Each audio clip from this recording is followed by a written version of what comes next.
Sa pate mau kamata.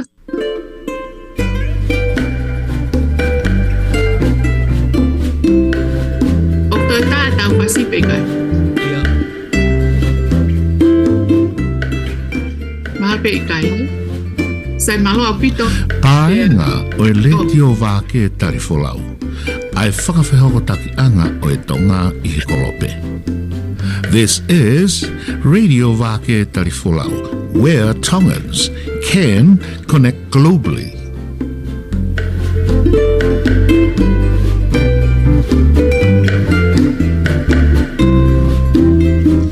Malamola malia ho eiki ha mata pule ha vai whekau solo mai vulanga do vea mo mahi ai whainga Vake Tali Folau. Tau kamata mai tau pokala manga maheni tau lama ma ai Tonga I whiafto si te katonga pe. Pea me ene lea wha pe he whoki kia silia pe mo maata misina le kai. Oanga I be whainga mali e ma lea wha malo. Malo pitsian ka kwange ka o ki yongo si I e mea. Pe ko au pe. Ia ngo te Silia mo maata. O kuha ne o ngatu ka mobile o kusaipe. Leo sipe. Ki leo sipe. Si maata. Ia. Ia kau leo lahi lelei pe ia Ia. wha. O okay. O liu me pe ki tutu hi wha. Mana tui foko mau tolu o ki palpare mau te ringa pa. Pe mau pe. Sai malo o pito o sione. Malo. Pe fa malo at o pito e koe fiaf koe ni o mau whakatahataha toko tolu mai hen. Pe a koe o mau fia ko toa pe mau e mo ui ke mau mai ai ki heni. Ka e teke ke kamata e pokalama o kou tuku ai whakatapu ke o tua mafi. E kune a fio mau pe tau rolo Tonga. Ka e ata ke whakahoko ato ai pokalama anga maheni koe ai tau lama ai Tonga o whakahoko I he tu site o wiki hono ko toa pe. Ka koe ia koe whaunga anga pene ai whetau laki pia mo mau tolu. Pia mo e whai atu haki tokoni. Whanga ki mea o wahe atu he iro nā aonga ki hatahai. Ka tau te whito ki he mea mo ui whakaisino. He koe ngo whawhine koe ne o mo mea mai ki ai. Cecilia whiwhita pia mo mā ata misinare. Koe ongo whiwhine ia matao ia ai county ko San Mateo. Wa koe o koutui pēte na hanga o maiha hangahi, wahe maha ngahi mea e aonga ke tau tolu mo anga koe e tau whanonga he tau mo ui whakaaho. Ka tau te whito ki he mea anga whekau aki moha ngahi puke pe koe ngahi pipihi o toki hoko I he whahinga whai tau koe ni pe. Ka koe pe koe lau koe na e wahe mai ki ngahi porokalama ki mo atu o whekau aki pe mo variant pe koe CM4O COVID ai o koe Aries ko hango whawhine.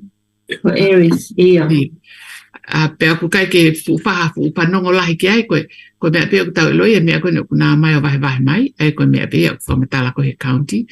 Pe mo te hea pe a whahinga mea o mau pehe e ala tokoni atu. Tau te whito ki he mo ui whakai ata mai pe koe e wha koe taha o e koini koe maha ki whakai ata mai. He ku whie mau au pito ai ngahi tokoni, ngahi whakamaala ala, pe moe ngahi whakotutu o whai mai ke tauhanga o ai whahinga whonga te tau lava o tau mo ui whakai ata mai, ke mo ui lelei, pe maua ha tau mo ui a tau tolu, o ku tau whie o ku ikai ke tau vāta maki mo tau whamiri, pe ko tau ngahi kai ngā, pe ko tau ngahi maheni. Pe koe anga koe tui, koe lahi koe tau tala noa, koe whekau ake mo tau mo ui whakaata mai, koe ne lahi ne tokoni koe tau tolu. Pe kou tui pe o tō lahi ak mo tolu mo iloi, o kui ai ngahi kalasi, o ku mau hanga whakahoko. Pe o ku mau whai ia I he community, te mau lava o whakahoko ia I siasi ko ke kau ki ai, te mau lava whakahoko ia I ha whahinga kulupo ke kau ki ai. O au ke hangi koe kuru whai kawa, ka pao koe hatai me koe he koe hawhanga maari e lava ke whai ai tala noa, pia moe ngahi wahe aki whikau aku mo tau mo ui whakaata mai. I whoinga ko toa pe ke palanisi a e tau mo ui whakaata mai, he ku kau lahia ke anga koe mo ui o tau nofo ake. O ku kau ia ke merino o tau mau, kau ia ke vātamaki o tau mau, o ku kau ia ke ngahi tapa ke o mo ui whakaata mai. Pa ko ia oku mau hanga I loi, ko tahain hanga au mau inga o mau fai, a mau tala no mo fet inasi aki, mo he vahe whikau aku mo whakaata mai. Ko ke pehe ia o kai ke fu mau inga mo whakasino I kai, o mau inga pe, he koe mo uilere ia koe palanisi, ai mo whakai atamai, whakai sino, pe hulu atu whakalau maari. Pa koe te mau ia koe, ai palanisi koe o mo. Pa koe ia oku ai amanaki, koe hape ki mea koe ni o to mahi e ngo whawhine koe ni, koe haki mea te watu, ma watu e au, e lava ke tau tala noa, pe tau ahe vahe, pe lava ke mau ai hatoko ni ahni ihi. Pe koe ia te kai ki hoko a te polokala mātu, kua ngua ka siria ke whakarea mai ke ki tau tolu, pe os pe hoko mama ata, pe tau toka matai, pe tau toki hoko atu ai. Malo pito rea wha, pe aku tau wha malo pe tau au sia e fia fo o koen, pe hange koe ngahi laurea pe o tau anga maheni ki ai. O kai pe ke tuku ai ngā oe, hoko aha pe ai ngā oe. Kai ko ia pe, ngata pe he toko ni ko tau community, kau ku whai pe mo rere ki e whare maha ki o alo whai ki to toto. Pe ngā pe ke tang pe ke toke tā ke to toto pe ke sio pe ku tuku ngā maari e pe mea kotoa pe. Kau kai ko I whia ni ke mate ko te ngā pe ke malu pe. Kai pui ha mea ku tuku ngā tā ma ki pe whai toke tai. Kau ku whakatoa ku whai ngā maari e pe mea kotoa pe. Mahalo. Malo Siria. Mata. Wah, koe hapa, malo ni mau whanga maari, koe wike kona e toki maari watu, koe kawia e wike mo ua, e pai e pe ngā ue tatau, koe tōni e pe tau kakai he ngā he mea whaka health, hange koe kumi nau toke tā, ko wha taranga peke kau kakai koe nau si tā mai whia mau toko ni. O ko hange ka te au e whainga maari ange pe Ravenswood ki ngahi appointment whakasino. E ko hange ka te au ngari wawe ange ai puka appointment ai Ravenswood, pero que fue que todo ta Tonga o con awe ai ko ana tu poloto ai na fitu ta piki ai que ne fai ngai fitu ta que ko loto de Ravenswood olava ma wai ngai appointment ai fa hinga nai ta mai fa hinga ni na se ma fa ba na sio ka to ta ko hi ko ngai mahaki tau hi na ma ka te ka na sio to ta aku mau e nau medical, pero no fui mau leva que puka nau appointment mo to ta he va vita. Then nau hanga pe recommend Ravenswood ko hi ko ufi tu ke he te tari ki talo. Other than kaisa, ko kaisa va vita hang ta to kun ta en chiwa kaisa o va ve. Ko u fale mahaki ko ai county o hangi ki tuai han of set hat appointment aku va ve ang Ravenswood. Kita ta fa ko ni San Mateo County. Ai ko ki me pe na ma ko ke ko na to mari wa to ko. Fa fa ngo fu ange a se nga o aki ko hi ko ya ko ta to ta. Mo ta ka to nga na nga o i Ravenswood. Pe ma ko ki me pe na. Fa ke mo wa le fa. Malop tom ata pa mahalo ko nga mahu inga ia o ngā ko ni o whai koe tau lama ko ni whakawhihoko taki a kakai ke tokoni ko o kunau whia mau. Pea ka pau ko tokoni o whai ngofu aange a hono mau o whakawhau he Ravenswood. Pea koe taha ia mahalo ha mea o anga ke talaki. Ka koe whehu ima ata. Ko te au koe ki Ravenswood o ko pau ke iaha te pepa no whonua he whonua ni pe ko te lava pe a kita mau e te tokoni ka pau kai ke te pepa. Ko mau pe te medical ko la ve que te alo sio que Ravenswood. Mantu tola he kau ka pe pa yo pos ma na medical na ko. La vele na o la to sio que to que tai ai ko fo ngai ma ata ko la ki fo ia ko ke fe ngai ai now ke mau e now medical. Pe ko ne osi ko ia pa toki alo le va fai kumi toko ni ki Ravenswood. O te vau ke te au kita o le sisita. Almo te kāti me te kāla. Ki he wheitu ho whai le sisita. Koe pe wheitu he Ravenswood whai le sisita. Pe e puka i pe e te appointment ni me toke tā i time ko ia. Osko te le sisita. Pau ke te almo te kāti me te kāla mo te driver license po te passport. Mo te ID. O ta koe maho i ngā ia, koe te ulaki. Pau ke te au kita le sisita. Koe whau ngā ia. Pau ke te alo le sisita. Aia koe le sisita he o se maa koe te Medical. Pe o ska pe toke alewa le sisita i Ravenswood. Ia. O koe pe whahai ai e whare maha ki koe whahai ia koe ki he le sisita ki. Ke te hoko koe. Ko winga ke whahai o kiriniki. Pe koe pe whare maha ki o Ravenswood. O koe konga pe kiriniki koe e Ravenswood. Io, ka koe whare maha ki. O koe whare maha ki. I loto pe he Ravenswood. Mahino ia. Sai. Koe konga o Ravenswood o koe o ofisi koe na o lava ke o ko o resisitai. Aia i osi e maa koe medical. No koe te resisita koe aia te nahuangarewa o wahe i maha toke tā ka kita, koe te toke tā e te aluko o whaiai e te aai. E te alu wakai pe koha te paloparema o te lotonga towhangai pe koha. Ko te alu pe te whiema o ke whakahi ehi e te mo ui. Aia koe fo i ngā ue re ia ka pau o ku kai ko te alu pe ko te puke. Ko te alu pe o whiema o ke fuoloa kai ke sivi toto. Sivi hoto mafu, sivi e ngahi mea ke. O to ton ai ko fa o ko ka kai ke sivi whakatau. Pe ko whainga maari e. He koe o tau towhanga he whainga maari e whonuani. E tau lawa koe ke mau e toko ni whakawhaito. Ko tonga o ku kai o whakaofa.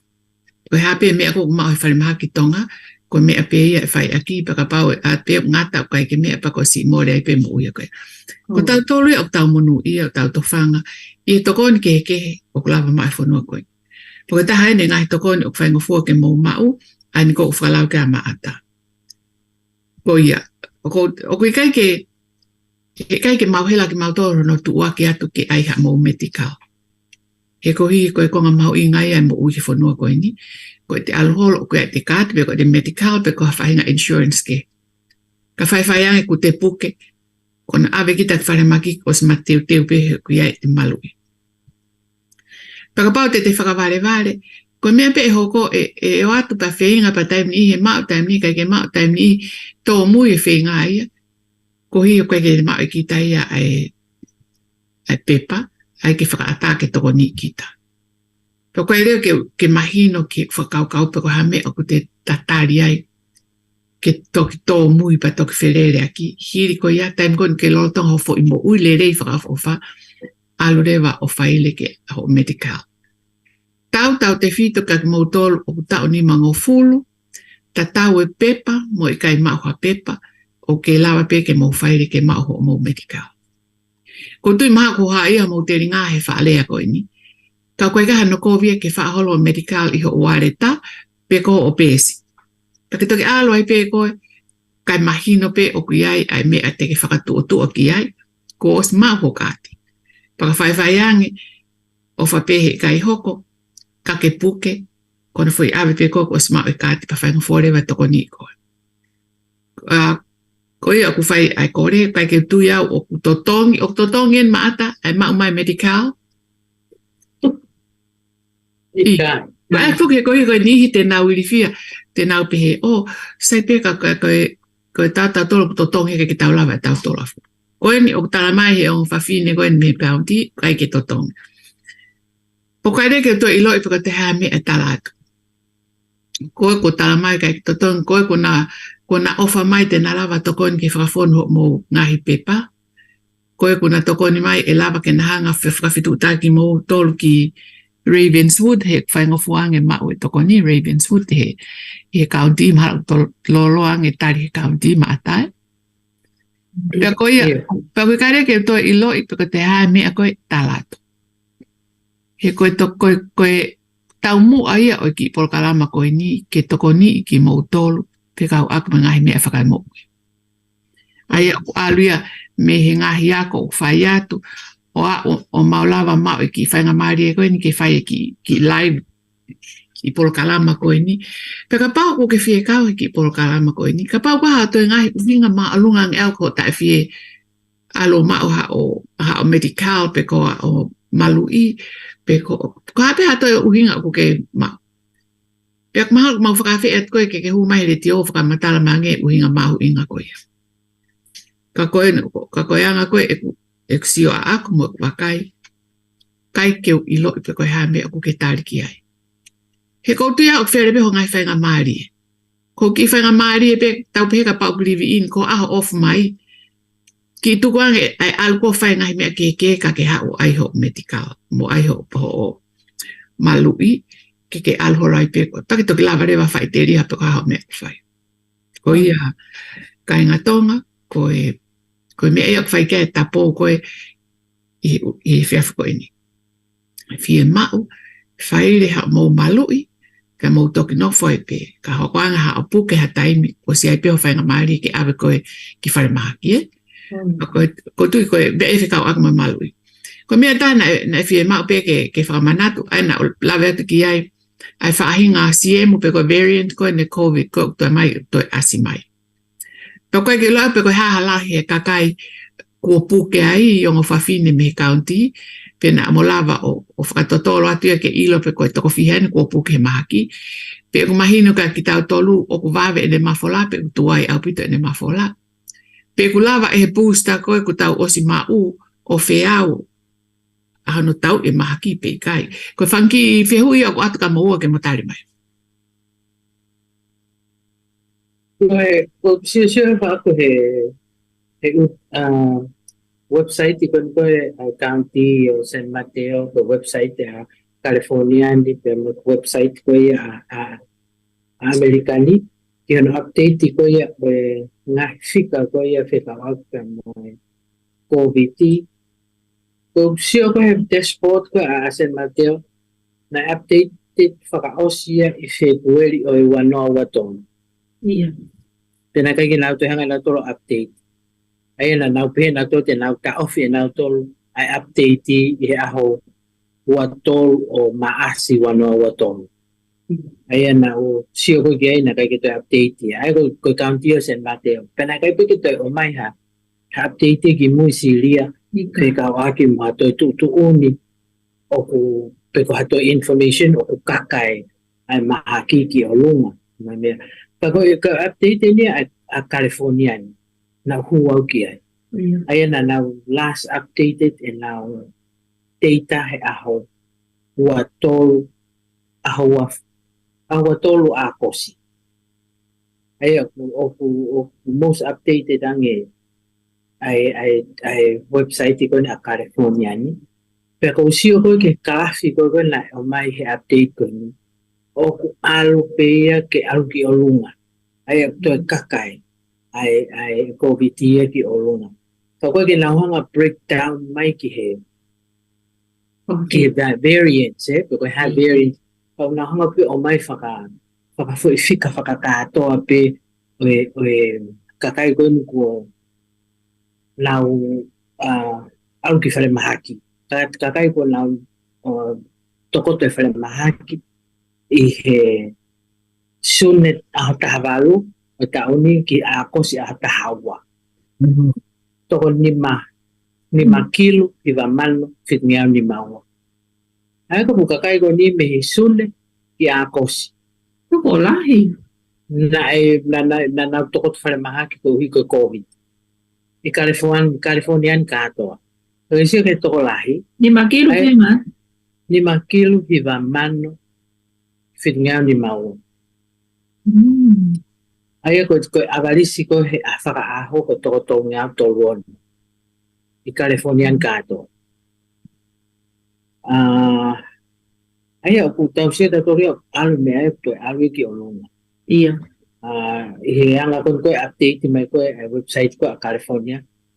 Siya ko mate faka kato o may ki aho ni Californian. Ko toko tahakil tolman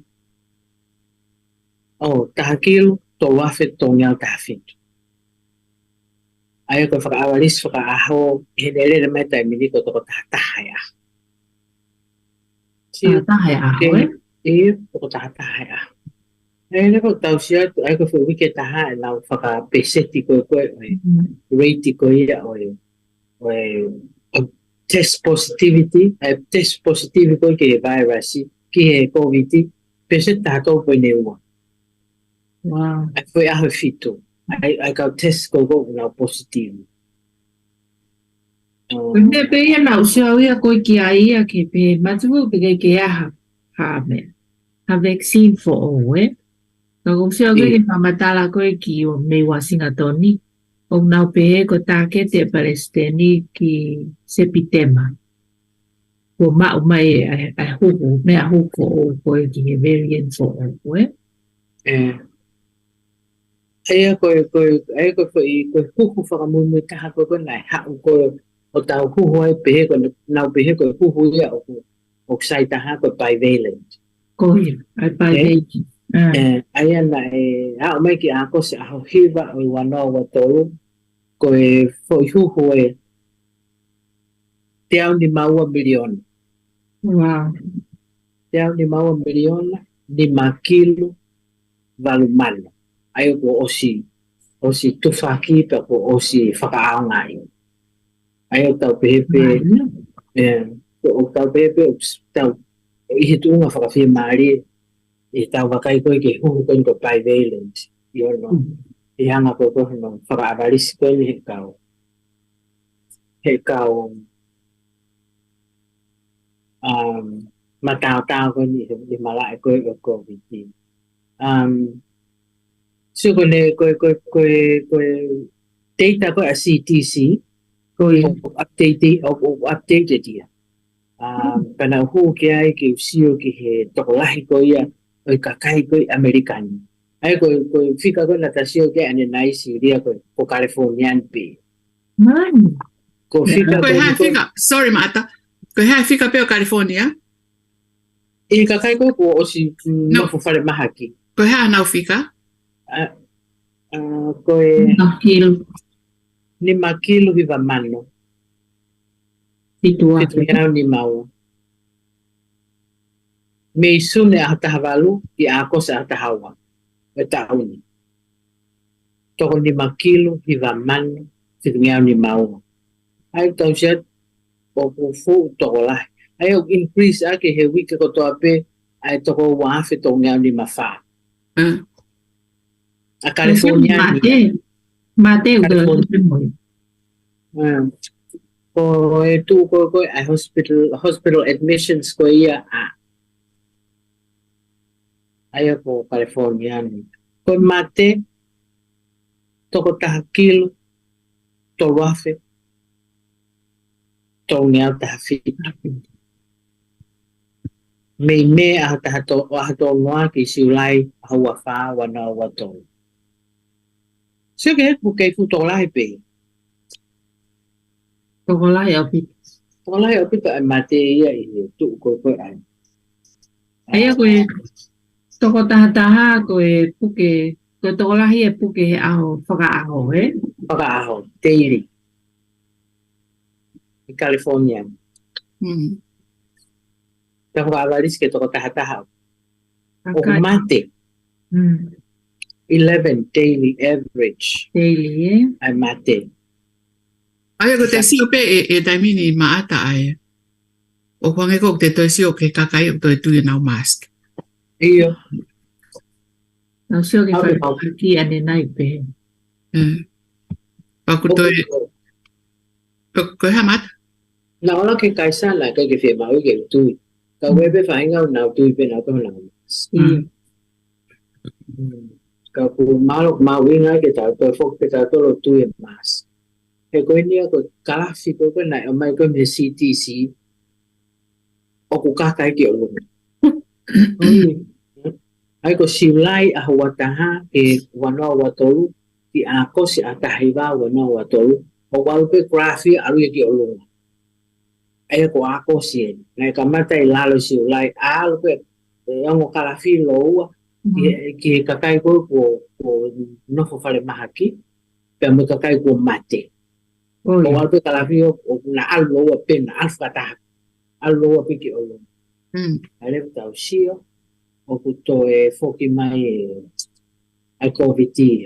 Kau ko ke la hanga specify mai pe ko have variant o kula me mate. Ia ko Ko yung variant ko la he ua ko ki mu ako kamata mai ai ko Omicron ma Delta. Ai ko foi ai ko mantu ko funky variants kon o ko tai mini ko fetu yaki ang variants kon na ta ko silaw ke ki mu pa. Fair ang variants na ha ki mu.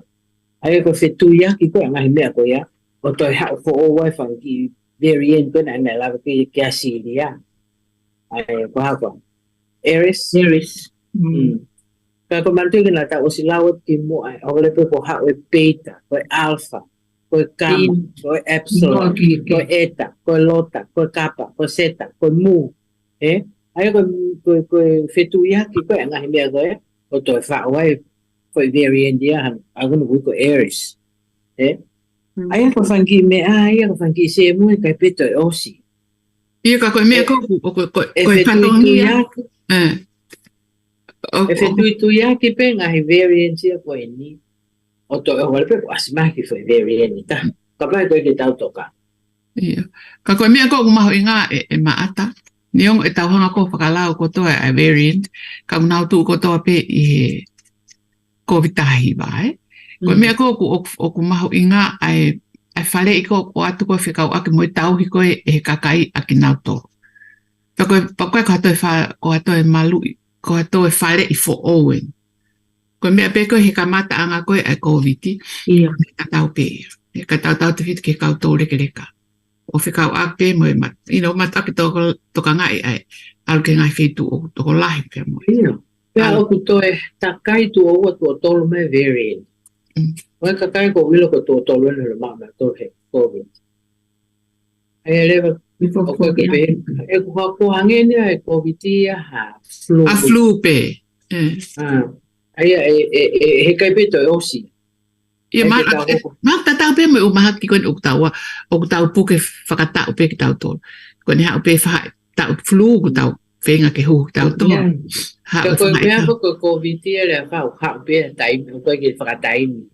Hau pe no taimi. O hiti pe taimi ha whainga taimi. Tā kono mau e COVID he kua ka hela pe o koe ke whakawhahai. Ko mea to tonu ai ke tau whakaihi.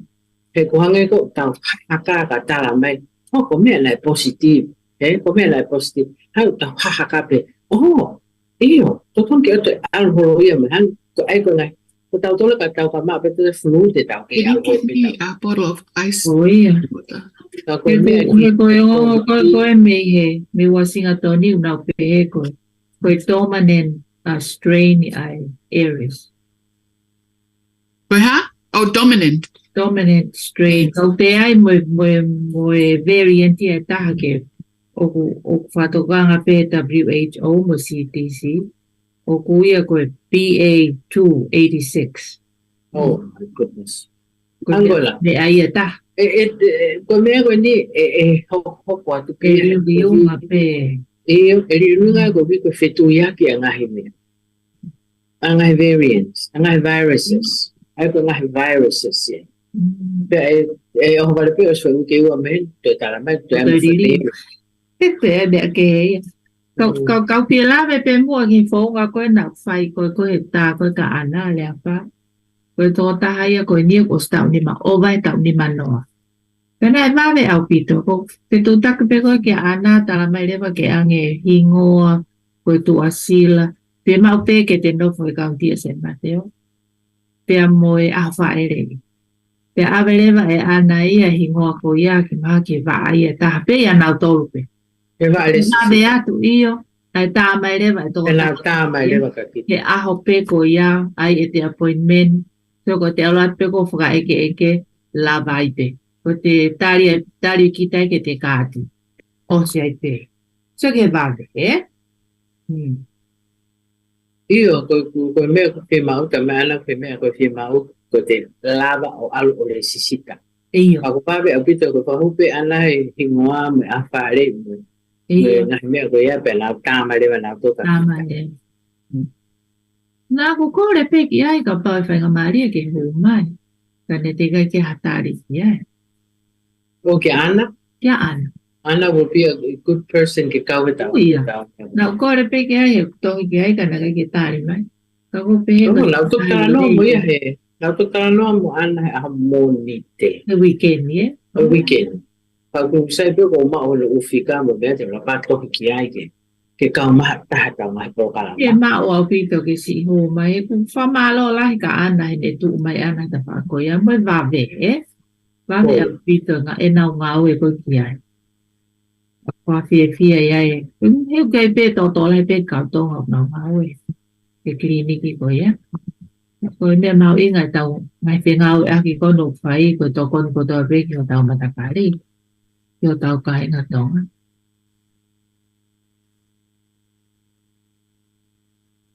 So, Ako tu maha. ko update pe ko me pe mahino le fa o alu ki o lunga. Iya. Ai fika. O kai ke pehe ke tu ma pe alu ki la. Pa ko kaka sikis me si ulai ki akos ala ke ki kalafi o tip ha ke ki o lunga. va ve au pi Malo apito mata. Malo Silvia.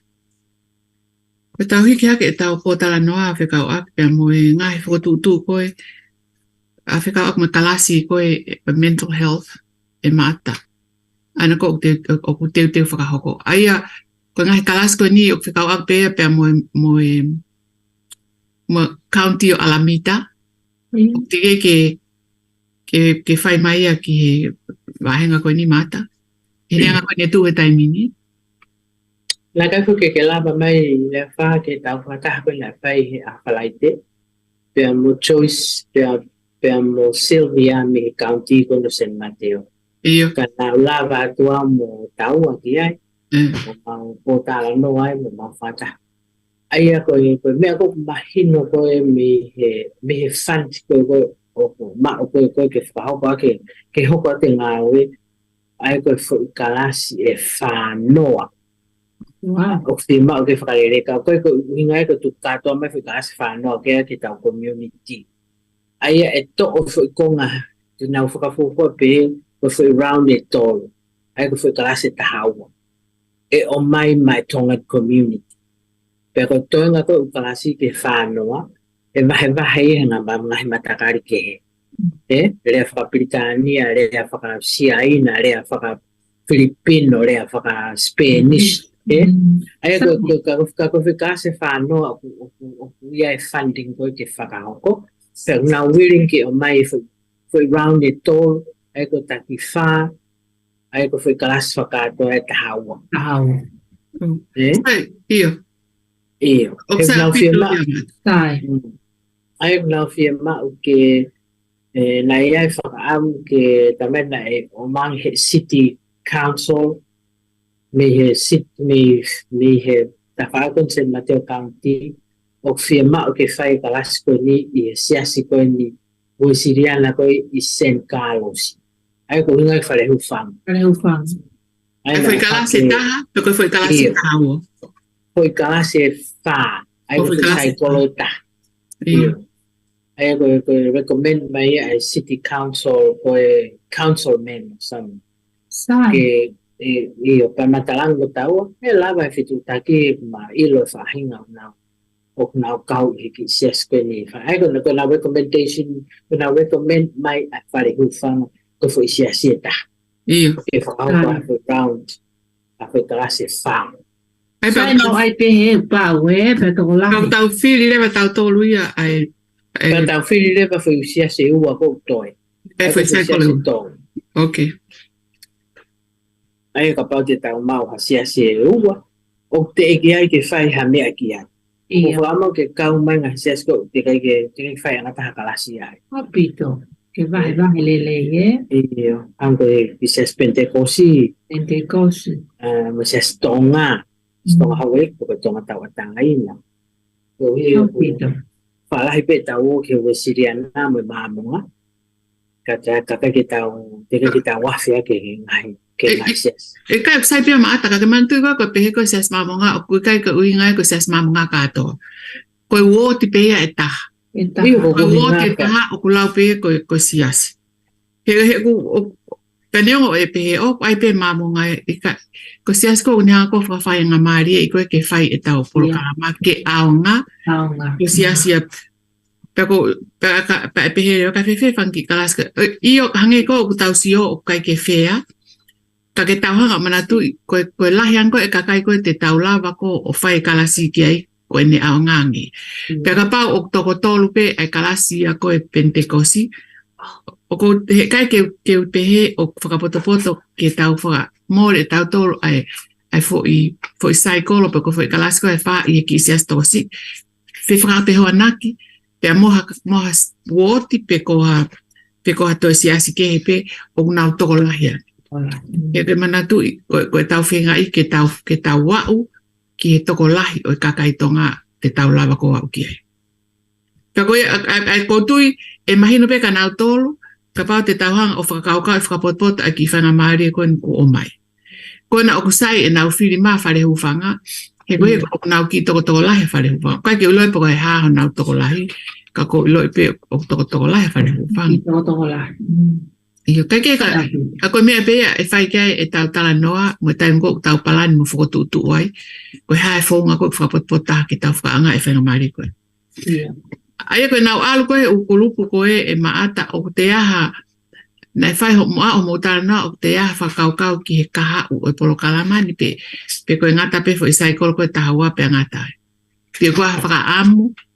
Na talamai e Sylvia Teng me kaunti o kuiai e whai ka maari ke ma apply mo taua he nau tuku mai ngahi mea o hao whaka me mahina e ono e nau tuku maha fo i hange ke matohi ange ki ai o base he fie ma o koia ai community ko ike motohi koe ia e maata koe uhinga Sylvia ko motohi e funga o tau lama pe ko motohi pe e mua whakaiki mua pe. I kai tohi pe me community I mean kapau te tau ngā o ke tau lama e ko tau lama is a community based organization mahalo na sayan ka tau mai kua ngai whainga maari e kaunti ke te tohi ke continuing funding o ngai programa ko ini ka kua matu ko foi programa a choice o ku ngata pe he o se foi whanoa ko ini matu ko choice o ko ke ngawa choice ke kaunti E lava pe e maata. Koe na ko kamata e choice. Pe e whakawhala rewa ki he ola koe o ngā ue koe te tau whai. Pa koe ola koe ngā ue koe ia e whakawhala lai a hono toi whainga maari e te fund mai he. Ne ongo e hiki a choice o alu ka wheitu ke. Ka ko osi kamata e ngā ue. Ka ko winga mea na ne o mai a Sylvia me kaunti ke kau whakataha. E koe te ne o mai ai ngahi whonga koe ke e lava ke hoko to ngahi programa koe ni e whakahoko to mea. So that's what she gave us. E ko Sylvia Folau ne whakarere wā koe ki he. Yeah.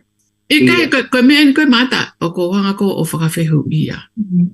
Koe taha e ngā ue koe whikau aku mo e puke whakai ata mai hanga ue mahu inga.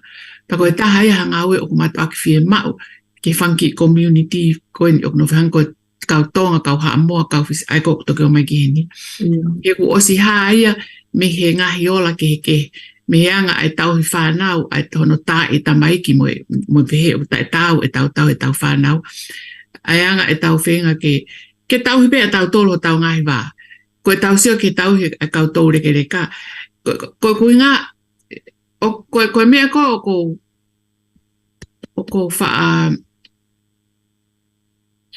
tae whie maari e ki ai i hono ai pehe i koe a e tau whie mau. He? Hangi koe ni, so koe aha mo whie mau whakapuke whakaata mai.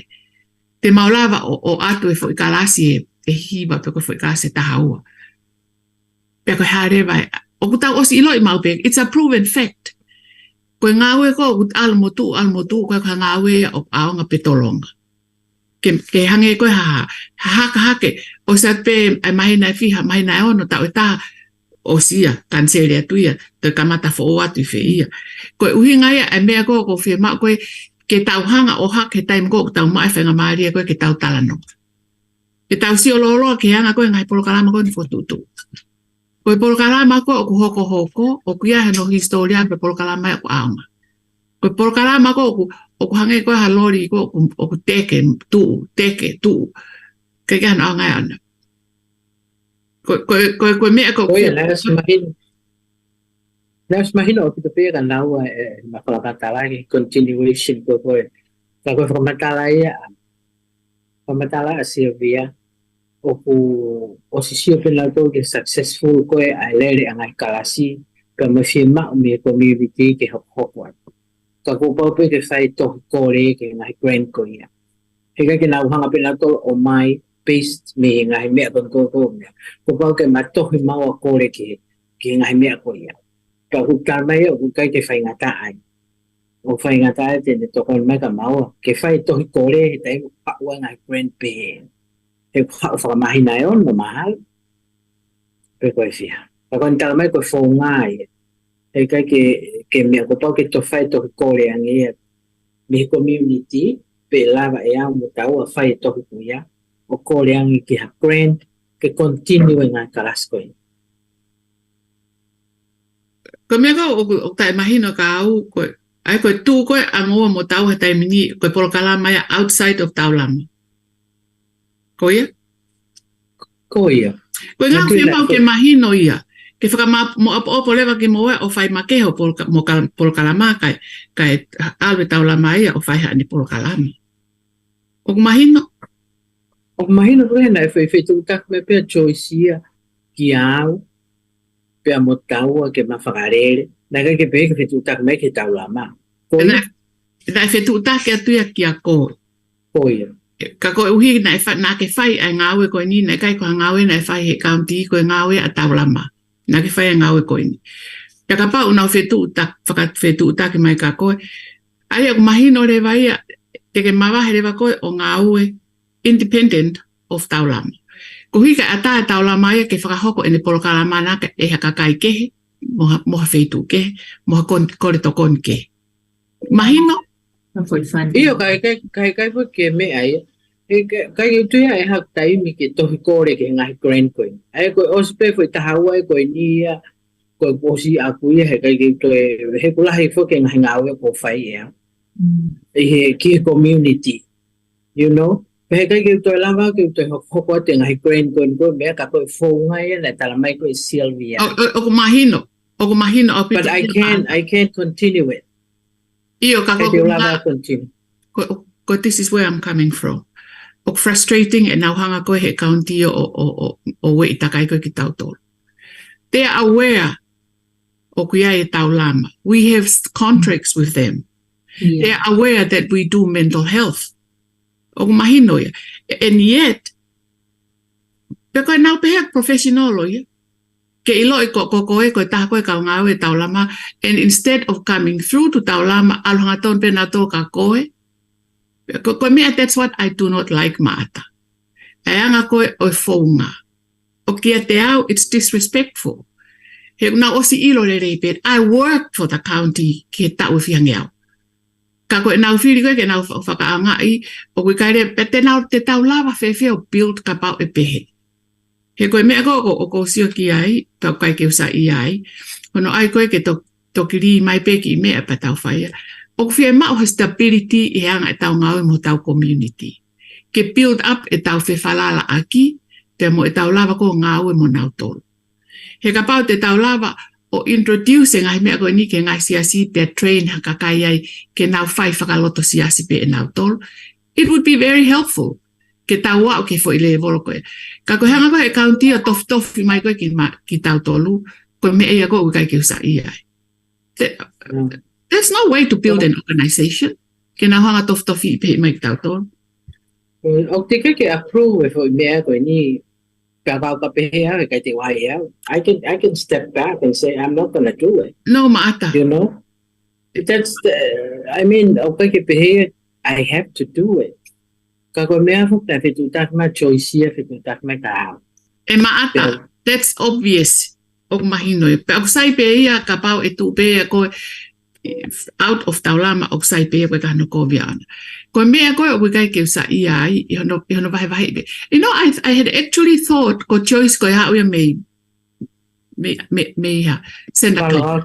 No, I thought she was from Santa Clara. Yeah, she is. E ne foi ha ma ke he anaia o ma ke he mai Pehele va ko ha o te ke ha historia nga we mo tautor. Ta ko ha pe me county San Mateo. Do you No. She's from Palo Alto University. Kai fo mai I county San Mateo. Right? I think we Akimoy County of San Mateo. I think it was Sylvia. I think hangkatao na think we Akimo Sylvia. Kapau kapau wa ki kulupu tau nga ak mo tautor. Pia fai ma fai tu tau ilo ko ki kulupu na fai nga we. Te tau hanga o recommend te ki kulupu ke na fitu tak hanga ton mai ki ai. Ka ko nga ko ai ma fu lo lo ai ta no ia ka ko nga pe ia o ko mo ia o ku kai ke hanga e county ia o respect ki tautor. And I'm sure Sylvia knows who we are. I am so sure of that. Ako alpe ai how pena ia me ape ko hu fra konga mai. Or maybe it's just for your own expertise ko a o ke mau ko hinga bebe o na hore na to ke na fitu tak hanga tonu atupe. I think so. But we don't have to do it if we don't have to do it. No, Mata, it's a good opportunity. No, I'm not going to spend time writing grants for these things. For the morning, we have time. We have to write grants. Yeah. I mean, ko yang now for to my God now to yang get out. So that's how they take us. Yeah, but I wonder, kako tau pehe mata huai. Ok tau toko si, ok tau tae iloa. Pakalotonga e tau wheng ke whakotuutu haki mea ke lau mawai mo ui e tau kakai. Pa nau tau ke holean toke nau whai teri nau veti veteki. Ko hai only one ahai, pe aha. I know. That's I go for class pe ko ne tahau na offer my choices being for class fa no na my go my Tongan community. That's all that they gave us. Then I feel live pe then I to wang pe Sylvia but the tang pe choice the Sylvia pe lava ke to continue ang ko fa ka ko na tao to. Pero me na talamay ko Sylvia pa ke o nga grant dia how fa mahina yon to ton ke fai to kore ki ai. That's what she said, if I remember it correctly. You know, sometimes I am tired of fighting for every little bit of help that we need.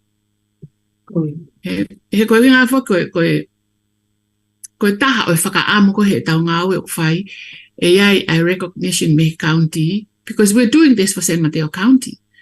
Ako tokon ko ni o fiema o pito kakai o no for San Mateo County. But I don't see that. Pakake nga tayo ka fu county na tau ngā o ko tope. I worked in this county for 30 plus years. And yet og now kay fai pe na tol hono fe fusa ki tau tol. Kapag to ha tol ta okay, here's $1 for you ke mo for ka. We big enough, they never think of us in the long term. Do you see that? I see that, but there's nothing I can do about it. No, there is always something you can do about it. We can talk about it. We can argue about it. But we've done our job. He we for every little bit of morsel of drop my. Oh yeah. And lama ay ke mutawa. Lama ay ke mutawa pe anga pe hamba. Hoko te ukalas. Ay ko ni tali mai. Okay. Mark fe unga tau time go for more him. Oh yeah. Pakapukuha ya tao tano he county. Te tau finga tato he te lau fai befo ke lau tutu ni lau to mia. Nawanga now. But that should not discourage us from fighting for what we believe in. Do you understand? Okay, Kita pertama tohi kore koe ke he ha me o ke ka tai me ke te ngai me ko ya e ko specie pe ngai ngau ko community ke. Okay. Tau hoko te tau talanoa tau toki he me. Koe loi koe o kui ai konferenisi mahalo. Ko ngi kan e konferenisi o pe fai Sacramento o te ke o mau whapapau po e konferenisi ai ha. Kana tau o se alu ki ai o represent ai tau la mai so mahal pe o sai ke fai ha whakasiosio ki ai ke alu ha tahau o whakafofonga. Ai a pe. Kai ke whapapau po whai wheka whawhai me ape tuk mai ta ofi he taim koe nai puke COVID. Ka koe ni o klahe o konferenisi o toi reactivate ki nā tō.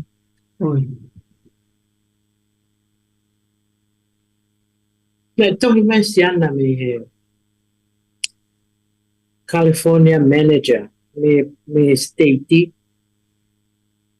o kore mai ka au ko project ke uhanga o whakaton lea nge I feel base ua ki he mea ki youth, something to do with mental health youth.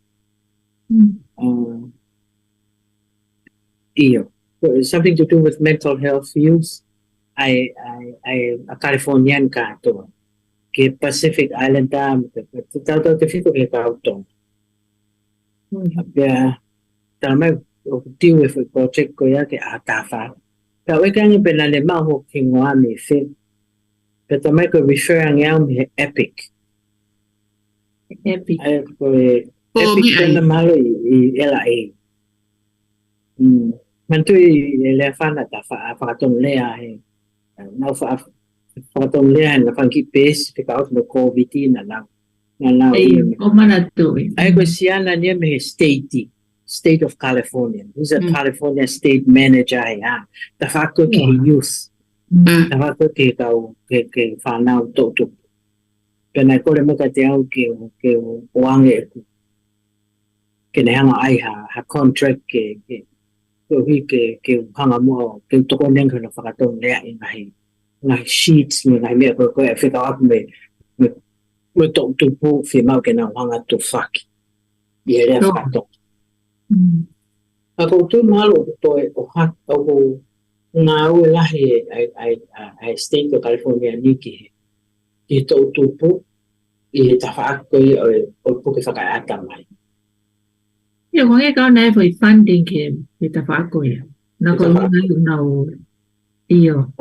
Ai tō build ma ke he tokanga I kina o tō tūpu ko ia me Pacific Islanders, Native Hawaiians and Pacific Islanders. Ia.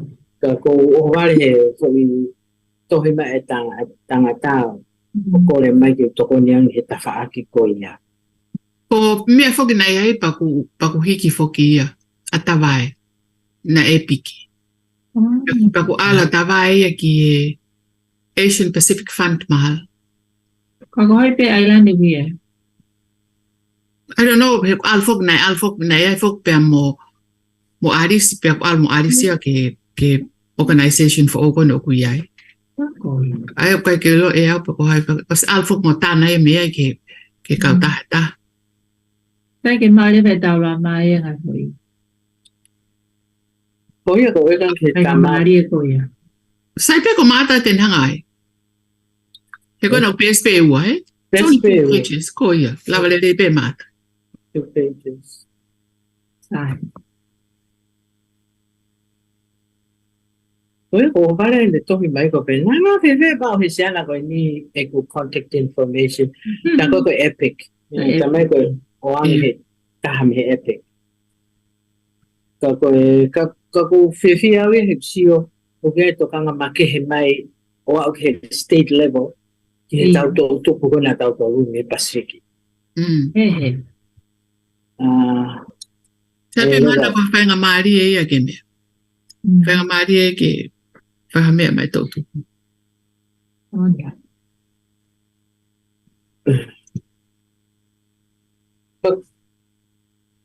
Iuha? Kau te keke o mai tamai o tiwe a ta whaka.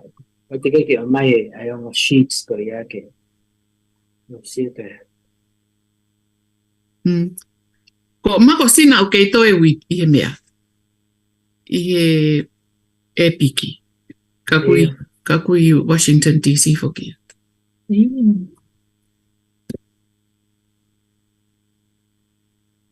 Ko maha ko tawa tautore ke hiwa? Oi. Ko lai tautana kaunti sen. Vake Tali. Ia o whakahela kawe tāno ke kaunti. Te ka whane ko ha kaunti ke he o kai ke ne ilo tau tolu. He kai ke o oho pare. Ka koe kaunti ene o tau no whai ko lau I tau ene fia they know us. Yeah, I know. Ko la wanga pepe he holo tau wa we ke taimi la ke pepe. Ia o ke hau pe ke hori koe ke ai whakakonga koe tokoni. I mean, o se ki whai tokoni koe pa tuku ia. By the time we come around ko singale ume ea koe. Naloi. Okay. Malo apito. Ulava O koe whake whanga tu vai ia tomorrow, Ikai. Ikai. Weekend ni mango geni. Si whaka ofa leini. Si mate leini. Ka si whaka ofa lose. It's a beautiful spiritual leaning. It's very beautiful soul. Yeah. Moni koe tahina Luisa? Iya, tahina Luisa. Usia ke lose? Iya. Si whaka ofa. Koe. Okay. Okay, malo apito Mako tau lava. Mako moha sione. Hello, Sione. Sione, ko mautolin ko maulava. Ia, malo apito lea wha, ate le wha mahalo lahi tau lama. Ia, malo. Koe lea wha, ata, silia. Good night. Heni, lava ke tau tata noa I he mala e o e mo ui lelei. Ea ke peka mea ke ai lea wha, mau inga tau whingawa e aki tau community. O kai ngata pe ngahi funga makaka ko ki tau tolu. Kai ngā Tonga I he pei area mo teke hangahi ngā ue e hanga malie ki he kaha o tau kakai. Tau mani ko alu ke tau toko si iange ka oku tupu laki ai pe toko lahi o tau kakai. Pe a kua malo ki ki mo tolo mo a pioneer mai malai koe ni. O he tau te whito ki non-profit ka he foki. Ka kumia whainga maali e ki o tau kakai Tonga. Pea ka mea kei a lea wha ki a maata pea mo Sicilia tena lava tokonia ka inga Tonga. Ka hape tukunga ukiai a ho o. Pe ukiai ha o medikala pe ukai kia ha o coverage. Ka tena lava ke na si tokonia ka ki mo tolu. O ka pau ki whima e tokoni ko ia. Kai ke whetutaki mai ki ana ua, pakapai kai whetutaki mai ka emeli na toko ato a information ko ia. Ka mo pauli ata o toko whilonga ki ofalahi atu malo. Malapitione. Good night. Good night. Bye.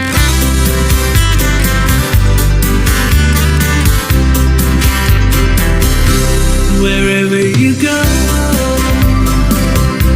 wherever you may wander in your life.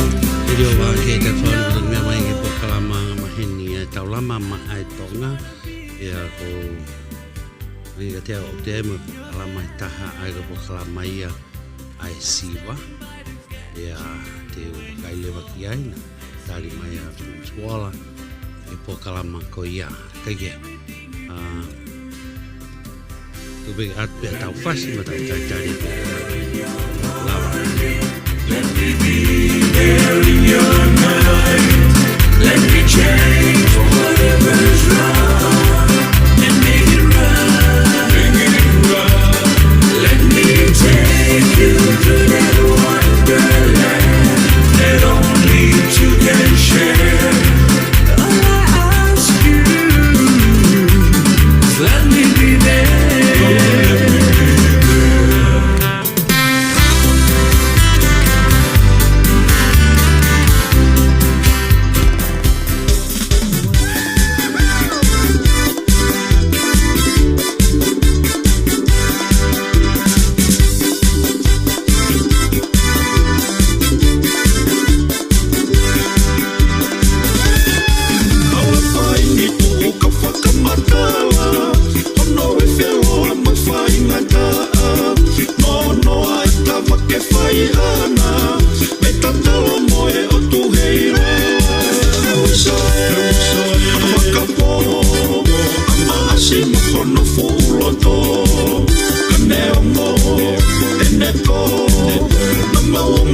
he tori kono na e tupo e konua e tupo o hapai ki olunga e maru I e olunga a tonga nyo fai o tupu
Have you been a victim or witness to hate or discrimination? Contact the California vs. Hate hotline to report the incident by calling 8-338-NO-HATE or visiting cavshate.org.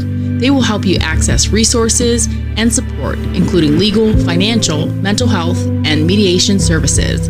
California vs. Hate is not affiliated with the police, and you can report anonymously. Use your voice. Report hate by calling 8-338-NO-HATE or visit cavshate.org. Ko ke hako nei ko taha ngai ko via pe fa mo ni pau ki atane fa ki ha fi kina pe fili manako. Fitutaki California vs. Hate hotline ke ripoti e mea na ko aki ha o telefoni ke valu tolu valu onono fa ua valu tolu pe ahi ke website cavshate.org. Te nau tokoni ikoe ke mau e ngai mau anga tokoni mo tokoni o kawai ngai tokoni whalao whapaanga mo ui lelei whakaatamai pia mo e whakalelei. O omi e hotline ha tokoni e ngai lea whafonua e wangi au tupu. O ikai whinga ake ka polisi me ka ta California vs. Hate pia teke lamba o ripoti whakapuripuri. Whakaanga I hole o ripoti e tau whihi a ake o telefoni ke valu tolu valu onono whaua valu tolu pe a ahi ke website ko cavshate.org.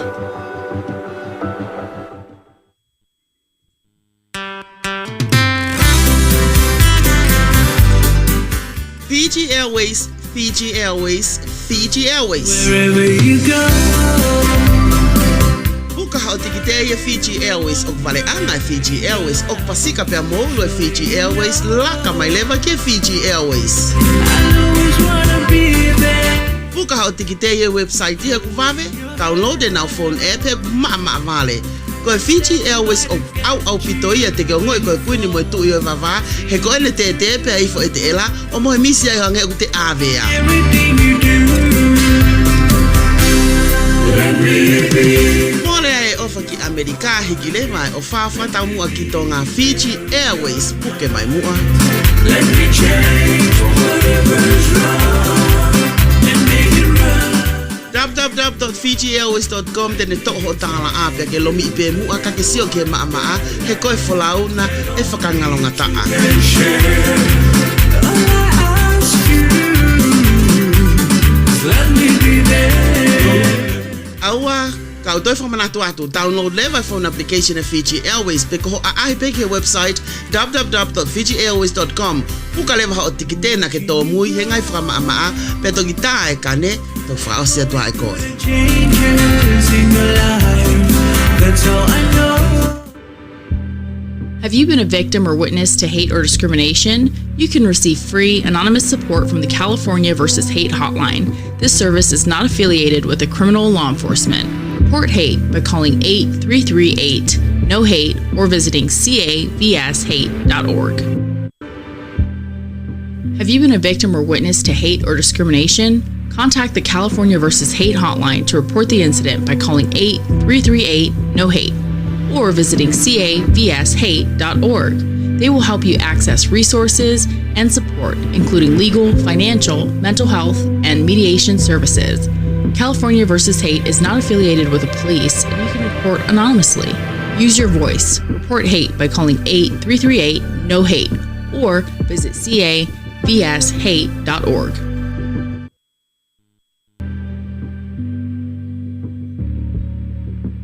Ko ke hokonai ko hataha o ngahi kovia, pe whaamooni ke whihia pe whiliwhili manako, te ke lava o mau hatokoni ta totongi mwhapuli me he California vs. Hate. O kui kai whinga o ake a tokon ko e ni mo kau polisi, pe aku nei whai hatokoni i a ngahi lea whaafonua e wangi au tupu. Lipoti a tau whihia, aki hao telefoni, walu tolu, walu onono, whaua walu tolu. Pe a ahi ki cavshate.org.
Radio Vake Tali Folau se media funga fito me Iva pe hiri wani ta hoka de pokala ia pe moisi. Solo bayo solo manambo aulele awe ratayala awe si mo vape masi papa solo bayo solo manambo aulele awe ratayala awe si mo vape masi papa ai fie lo ngai yo piko asi mai si o mako a fio ai le kau fia mali e ko ka la papa a fio ai le la ko kama le alo ali ku pole saba uso ali ka ua mai ngau iau alola kai sa le u kongi o le lima makua fale u po pe fa po finga luko style wa pe pesa masiva solo bayo solo manambo aulele awe natayala awe si mo vape masi papa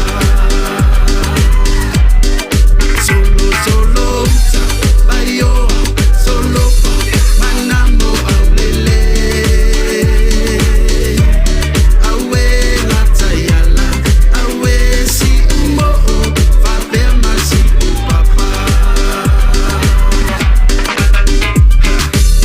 pai kele kua ma akua fale loa le uka fle ua fale limu lalo asi kuki vangu male pa ia lasi o tama fina male awaluma a io e o nganga ai malo sila fia so le fiku fale sa welcome to mangu ai leilo eva e sidi ai le ku ia he this is new sila samoa aku ai le sao o te roa sao sauna e alu e ua umata maua taita si maleno fuanga solo bayo solo pa manambo aulele awe natayala awe si umbo vape masi papa solo bayo solo pa manambo aulele awe natayala awe si umbo vape masi Radio Vake Tali Folau ko tau taimi o se tau minite wanoa pe a mei he hiva mo tai tali lei pe ki mo tolu ai tonga kotoa ki e paenga o le tio Vake Tali Folau. Te tau hoko atu lewa i he taimini pe a mo e ki polo kalama make he koe ni o ku tau i he ni ai pe a mo Prince Waller ko hi ke whai ki po talanoa pe a mo kumo tolu koe. Pe mo ki mo tol whekau aki pe a mo e ngahi ngā ue whaka ofa koe ni o whahoko e tamai o eiki koe ni pe a koutu o ki kai ke puri peunga ki mo tolu a tō tahani pe a koe ai Prince Waller kai te utu e whakaloloa kai te o atu lewa ai whainga maari e ki a te koe ke ta tala noa whekau aki pe a mo e koutu koe mea fo owe nia ka ki mau tolu kautonga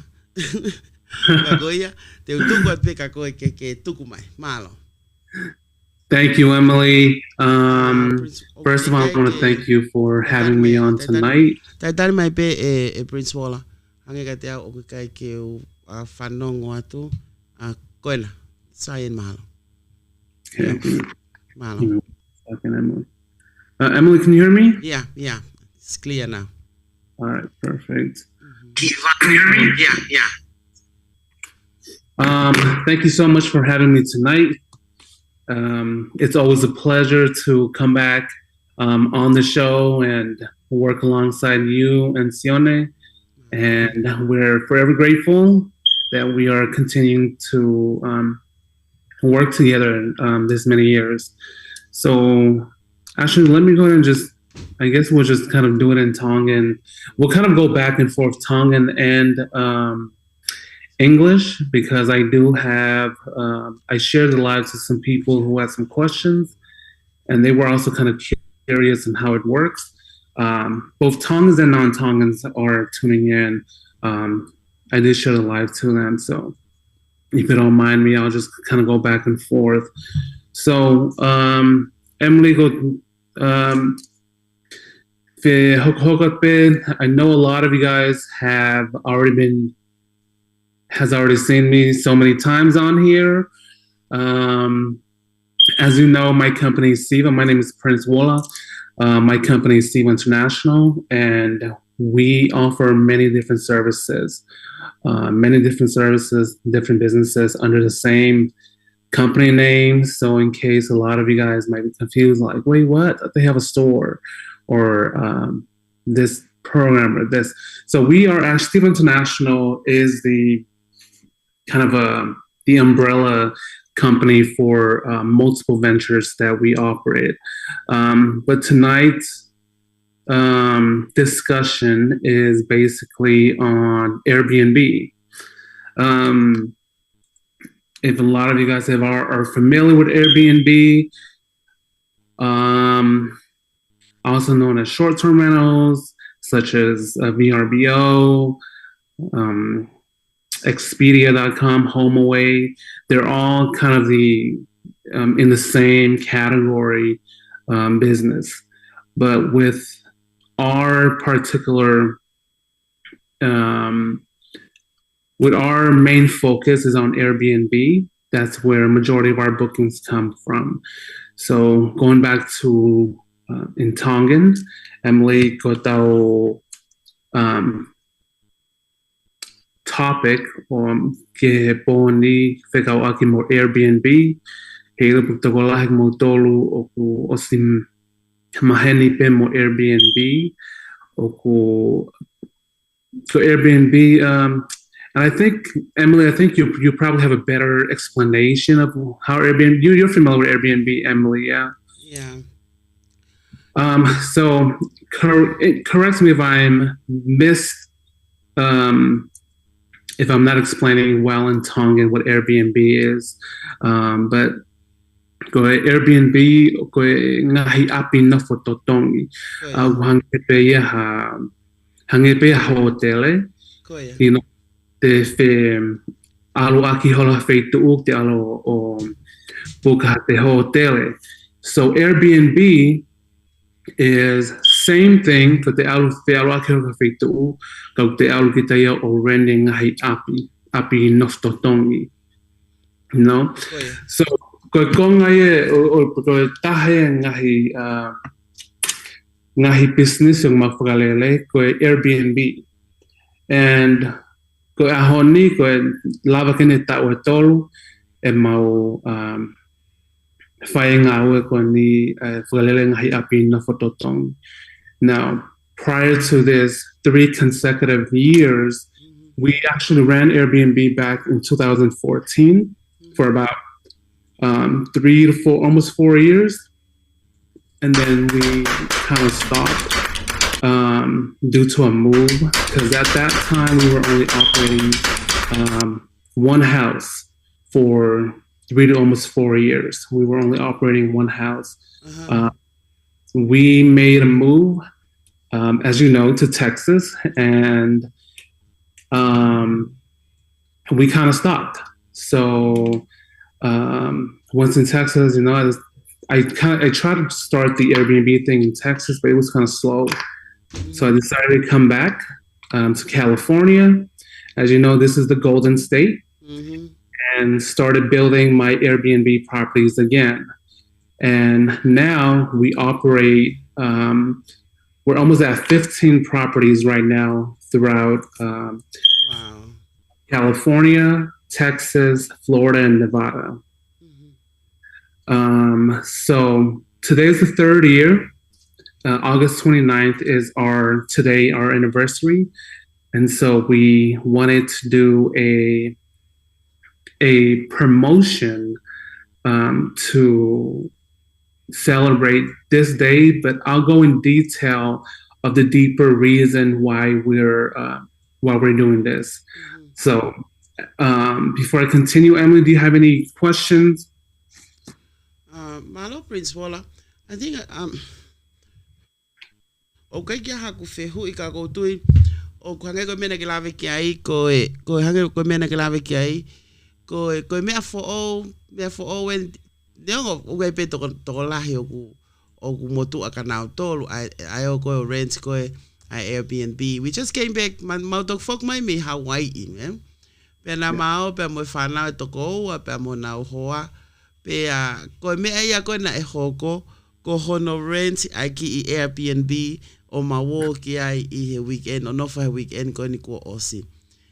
Ko me ko sai ia tahai I he Airbnb e Prince Wala ko you feel at home, o ko ai hono peito tata te fito ki he peito ko ngai feitu ko ngai hotel ko ni o tawo ki ai o ku pa ko me pewa ko tawo pe o no fo ai ko pe mo he ai ko ki peito ko pe o kai fare kai ka ko o ko peito save pa anga o me o kuki ai but I time te tau pe you more or less feel like at home, you know.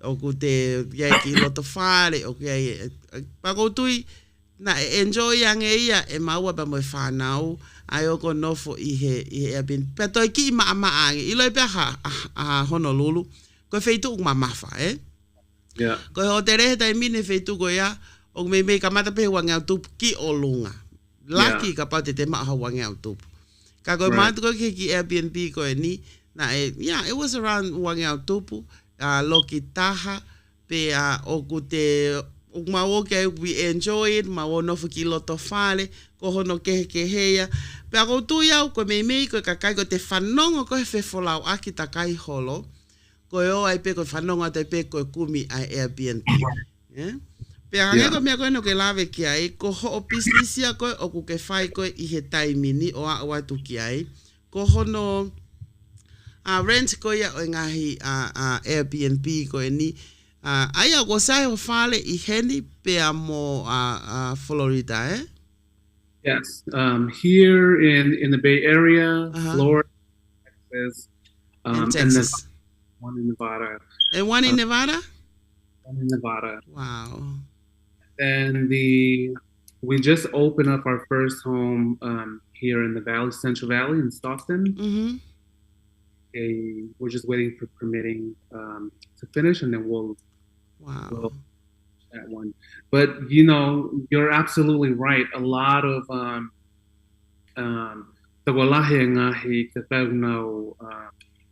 book the Airbnb specifically because of the space. You're getting more money for your buck. More space for your buck, so to say. Compared to hotel, an average hotel de square foot. When you're booking an Airbnb or a house, for example, a lot of the homes start anywhere from 900 up to 1,700 square foot. You're getting a lot more space for your money. So that's a very, very great point that you brought up. Also the washer and dryer, absolutely. Yeah. That's like one of the awesome reasons why people book Airbnbs is, the convenience of having a washer and dryer and for free, you can use it. The kitchen, a lot of hotels, like you said, peito, it's convenient. So compare Airbnb to hotel stays, you're getting a lot for your money, go with private bathrooms. That's one thing. Most hotels you only get one bathroom, and you're sharing with however many people stay in your room. Versus a house, a lot of people like the convenience of having 2 or 3 bathrooms in a house. Right. Some houses, so this one would be my first house in California, the one in Stockton, gets swimming pool. You get a private pool versus a hotel oku share the swimming pool or the spa with other people versus convenience again of having that private pool or spa. Um, same thing with entertainment, entertainment game rooms. A lot of Airbnb nowadays has game rooms, and I think personally for my favorite part, and a lot of people say like, oh, you can get free Wi-Fi anywhere. But for me, a lot of my work is done on the internet. It's done from my computer. Anywhere I travel, I always have to have my laptop. Even when I'm staying at a hotel, the Wi-Fi is very important to me. If I don't have good Wi-Fi, I can't do my work. Because sometimes I'm going live, sometimes I'm writing documents or streaming or something. But Wi-Fi connection is one of the most important things to me as a business owner and traveling with my laptop. And I know a lot of the hotels that I stay at, you're sharing Wi-Fi connection with hundreds of other people. Right. Not always getting that high speed that you're needing versus the Airbnb where it's just you and your family staying. So you have, all that gigabytes of speed just for you. Right. So everything's a lot faster. So I think that's my personal thing that I like about having my own private room or my own little space, So. Yeah, pagade minihi ko tau kai nga ko alu ko tau fefolau aki holo lahi taha fefolau aki putu pe ko fefolau aki I he mari pe ko katoanga ogu hange ko ni ko au tai taha pe ako te folau ki Nevada ko alo Eva te al pe ki ai ka pau ga putu pe ko ha me frasiasi pe ko so ko ko frasiasi pe ko fra tokolahi pe he ko save la hia ke te alpe kita ia of rent ha for fare like you mentioned o was ai ho api I Florida ngai api feitu uni I Henico ko Nevada ko tu yo ku ka hange ko me ko mai Violeti Violeti, I love the freedom feeling rather than being bothered by hotel neighbor noises. Thank you, Prince, for making this available to our people. How awesome it is to have someone in our community to offer that. And that's very true. E ko te tā tu koe ke kumi ko ha te Airbnb. O kange ko te tā o koe ki aha kau taha pehek me individual toko tahaya o kune own I ki loki ko ya pe ko ki apartment ko ya ke te rent me ya. But we are so lucky to have you, Prince Waller. Ko hinga ke hanga o ofa ngai mea ko ni ki o tau kai nga. Malo, Prince Waller. Absolutely. And, that's true. So we actually had hosted a few church groups from Utah, from Portland, Oregon. We've hosted so many Tongans already, and we're grateful for most of these Tongans are family and friends from social media that has followed me, the post. So I'm very grateful for everybody sharing anything I post regarding Airbnbs, So the other day I was having a conversation with my sister, and she brought up like, why are you so lenient with, with our Tongan people, Oku Nepeheko Tongans, from other people. Like, is you gotta be flexible for them.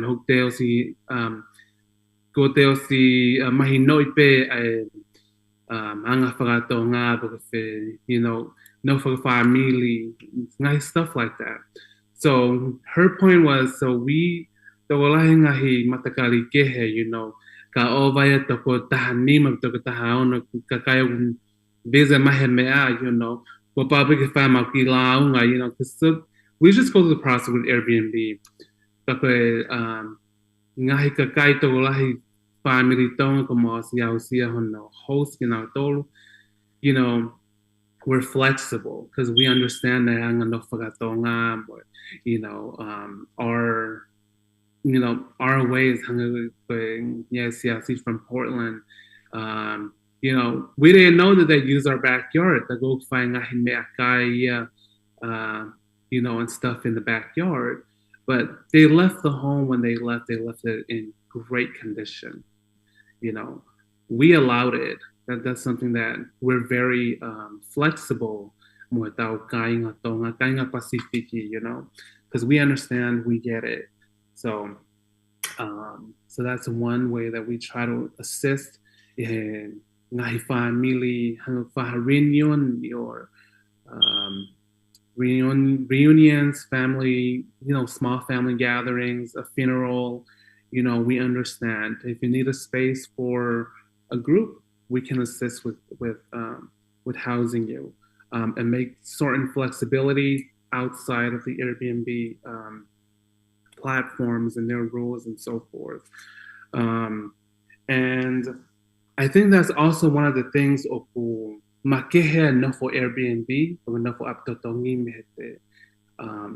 mete stay at a hotel, you know, as a lot of people like the idea of freedom, you know, without being hassled, you know, that them young men, and you know, we've done it before, I'm not gonna lie, you know, you know, you know, back in the days, ho no for hotel, ko kilo kio to down ni mano fu mama fai ke to tonga foi loki ai be foi ta no ko to be foi to nima foi hotel ta. You know, and we've done it before, but every time we're walking through that door, we're seeing, you know, somebody is always eyeballing you or limiting you, like stopping you or questioning you, versus an Airbnb where you're kind of free to, you know, roam around without that host being there stalking in the front. So that's definitely privacy is one thing that sets Airbnb rental homes apart from hotels, you know. And one of the other things, so I'm kind of rambling off about the comparison of Airbnb and hotels. And I think it's kind of important because a lot of people don't really understand Airbnb, you know, but hotels, for example, you know, they're in a touristy location. A lot of them are staged in a touristy location. And how the market is set up is to, you know, convenience stores nearby, grocery stores, restaurants nearby that touristy location. That, you know, there's the market fluctuates. So depending on where your hotel is at, the price of a water bottle in a convenience store down the street from your hotel may differ from a convenience store next to your Airbnb. It's a lot cheaper, you know, because Airbnbs are staged in neighborhoods, family-friendly neighborhoods, you know, where grocery stores, restaurants, everything are priced lower for the convenience of your family versus Airbnb and versus hotels in a touristy location. And, you know, a lot of people don't understand that, but that's how the market is set up to serve consumers like you and me. You know, they don't make you think that deep, but it's true. You know, the price of one here differs from a neighborhood staying. So that's kind of my little comparison. Emily, sorry, I don't mean to ramble too much. Feel free to stop me anytime if you have any questions. Ala bito Prince Walla ko sione ko kore pe ka America ki huat he go tuilahi ko uaki pe fa malo atu ki taha ni business ke ngawe aki ke kamata ahono tuku mai ko tau ka inga Tonga. Pero mego go fie fa mama fa I he na ka mo wi ta fie fa no ki he Airbnb he ko be wi ko hotel was o ko saia he pe ko to lai fok se tau ka inga na ngawe hotel pa mai fa ki discount ka I he experience ko he ma folau he o kulai ma be ma folau nga ko fa tongia ma fa honko kaya ka ma kai ko ave ko ni ma ki fa nau mo nau o ngoho mo fa nau oku ha mahino ma afu ma ke heange ko o le ko te ngawe ko Airbnb O hangepe ko meo ke lawe koe ki ene maho inga koe ki ho tau kakai, tau mao e tau ataina, o au pe, na kei ki amanaki nāna tō keri anga to umu, I mui he peki ate, ka oku lava pe he whamiri, ki nau ngā oe ka pau ko ngai whitu koe ni oku osi whainga maari e ko lava ki ngā oe ka tau kakai. He tau mani e Prince Walla e tuku e tau ngahi mea whakatonga tau tō. He kai tuku e tau kātonga tau tō. Me he mea whaka eiki ke kātonga maari ki he hāfua mo hāfua. Pea wea mo tau ngahi whatongia tau tau whito ki he ka mawhana whamiria ki ngauhi mea toko. He wai e hangi ko ngahi mea whakalotu.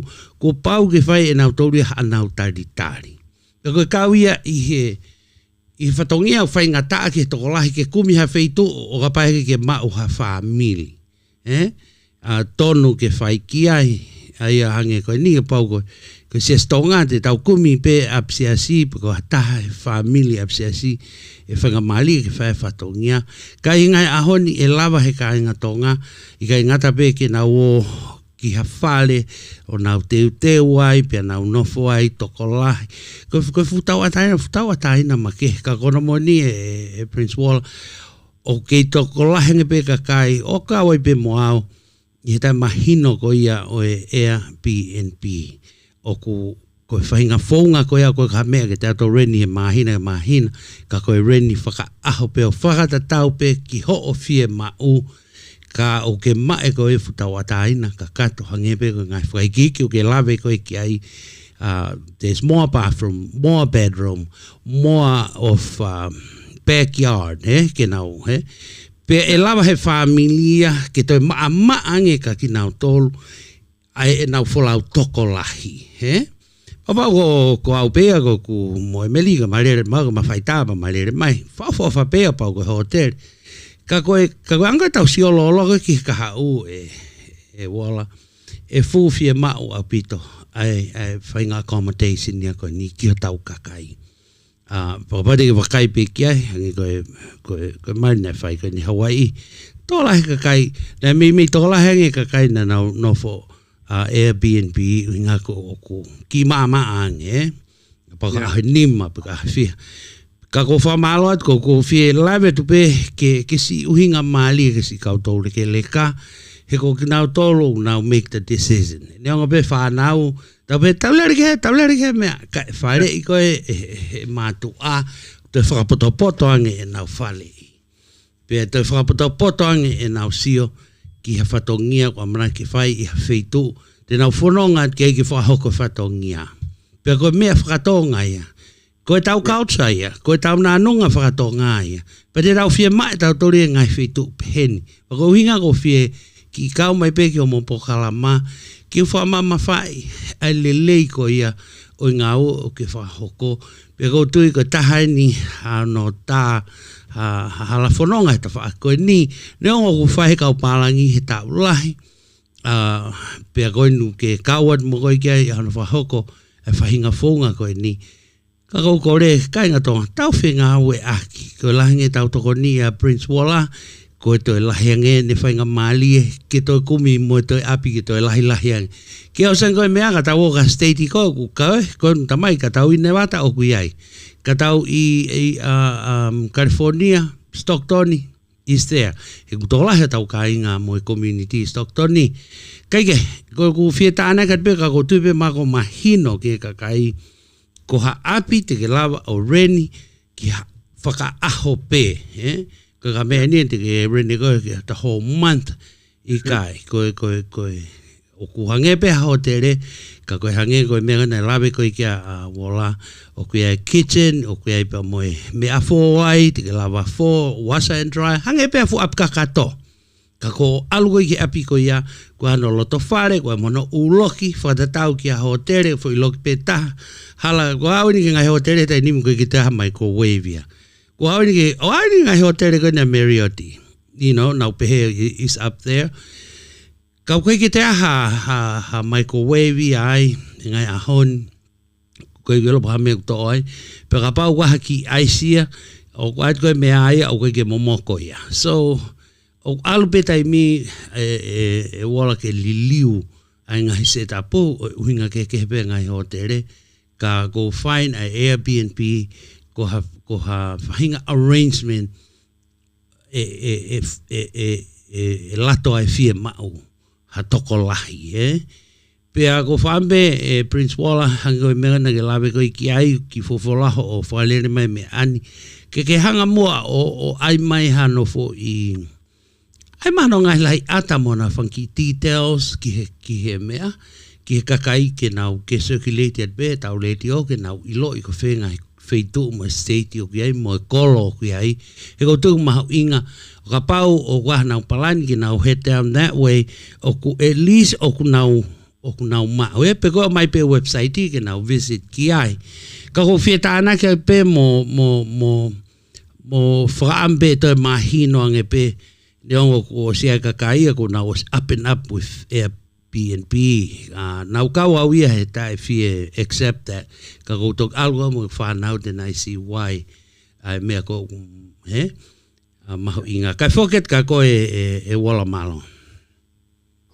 Thank you, Sana. So yes, those are absolutely great points. You know, again with the conveniency, kakai anga nafo pagatoolahi. You know, that's one of the best reasons why you want an Airbnb. It's just that freedom. You know, in your own space versus multiple rooms for your families. You know, so let alone the parking masi ko parking nya wai pa fano ke a pa anga e fano ke a o me tatau pe my price gonna motel. Yeah, so that's definitely one of the reasons is the parking.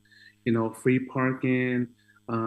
If it's not in the driveway, it's free on the street in most Airbnb places. Right, so, right. What you call it?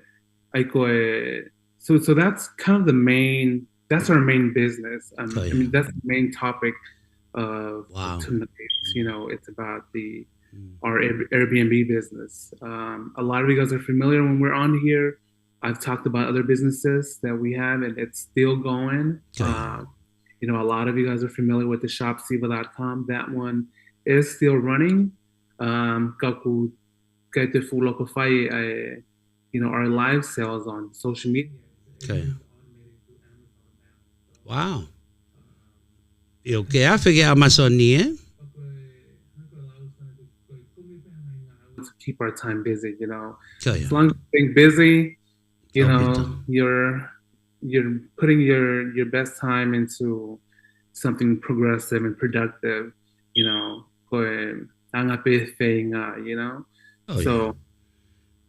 This Airbnb has been a great journey, and like I said, today is our anniversary, our third year operating a Airbnb, and we wanted to do a special promotion for all of our families, our friends, and even past guests that have stayed with us. We've sent it to them as well, where we're offering a $1,000 credit.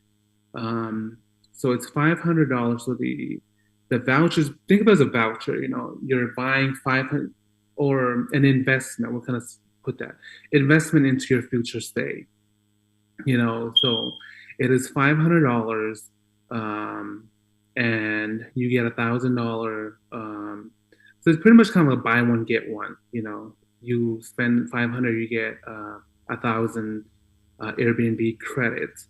Now for this show specifically tonight, for anybody who's listening and wants to purchase after listening just from the Vake Tali Folau radio station, we're adding an additional $300 as a bonus. So you're getting $1,300 instead of $1,000. So if you spend $500, you're going to get $1,300 in Airbnb credit. Now, in terms of how the voucher or the credit works is, so once we receive your payment, and we only accept payment through Zelle, Once you send your $500 through Zelle, it is through our business account. We then send you a DocuSign. It's an electronic agreement that you have to fill out, sign it electronically, send it back to us, and we store it. And you'll also have your credit details, how to use the voucher, so forth in the future. Now, the voucher, when you purchase, you have 1 year from the date that you purchase. Now, go for special, our anniversary year today or to osi kihe ahonima. So we wanted to extend that out to Labor Day as well. So oski ahonima for special or this promotion, you know. So you have 1 year from the date of purchase to make a reservation. So that doesn't mean you have 1 year you got to stay from now until any time between now until August 29th of next year. No, what we're saying is you have to book your reservation, even if it's past 1 year from today. That's fine, as long as you're booking it within the 1 year, even for a future date. You should be okay. But you do have to use up all the credit or book it up within the 1 year. The credit for Airbnb, it will only work on any of our homes throughout the country or any of our partners' home. And I'll go in details when I say partners. Or any of our partners' homes, okay? The homes that you can book, and then Emily, if you don't mind just explaining in Tongan, and I can explain it in Tongan too, but I think you probably do a better explanation. But I'll kind of go through everything in English first, and then if I miss anything, you can just let me know, okay? Okay. So all the houses that we rent is minimum 3 bedrooms, 2 bath. Minimum 3 bedrooms, 2 bath. We don't have any homes under 3 bedroom, 2 bath.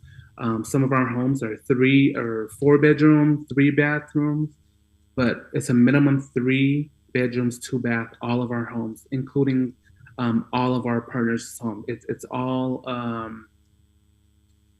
they're all minimum, so you can get more bedrooms and more bathrooms for the same price. Okay. The reservation. So when you're ready to book, we need at least a month in advance. So if you are coming in November, November 25th, we need to know before October 25th. We need a month in advance notice in order to secure your booking. Bookings, specific dates are not guaranteed. So that's why we need at least a month, because that gives us time to house you in either our house or in our partner's house. But we need that time to book. So I'm giving you all these details will be in your service agreement, but I want to share that so you kind of have an understanding of what to expect when purchasing a voucher. Let's see. Yeah. So again, the voucher will only be good on whole house. Because, Emily, we do have some homes that we rent by the room, but yes, we actually have a few homes that we rent by the room, but the vouchers will only apply to if you rent the entire house. Okay. So those are kind of the main points to look forward to. So before you purchase this, you kind of have to have that.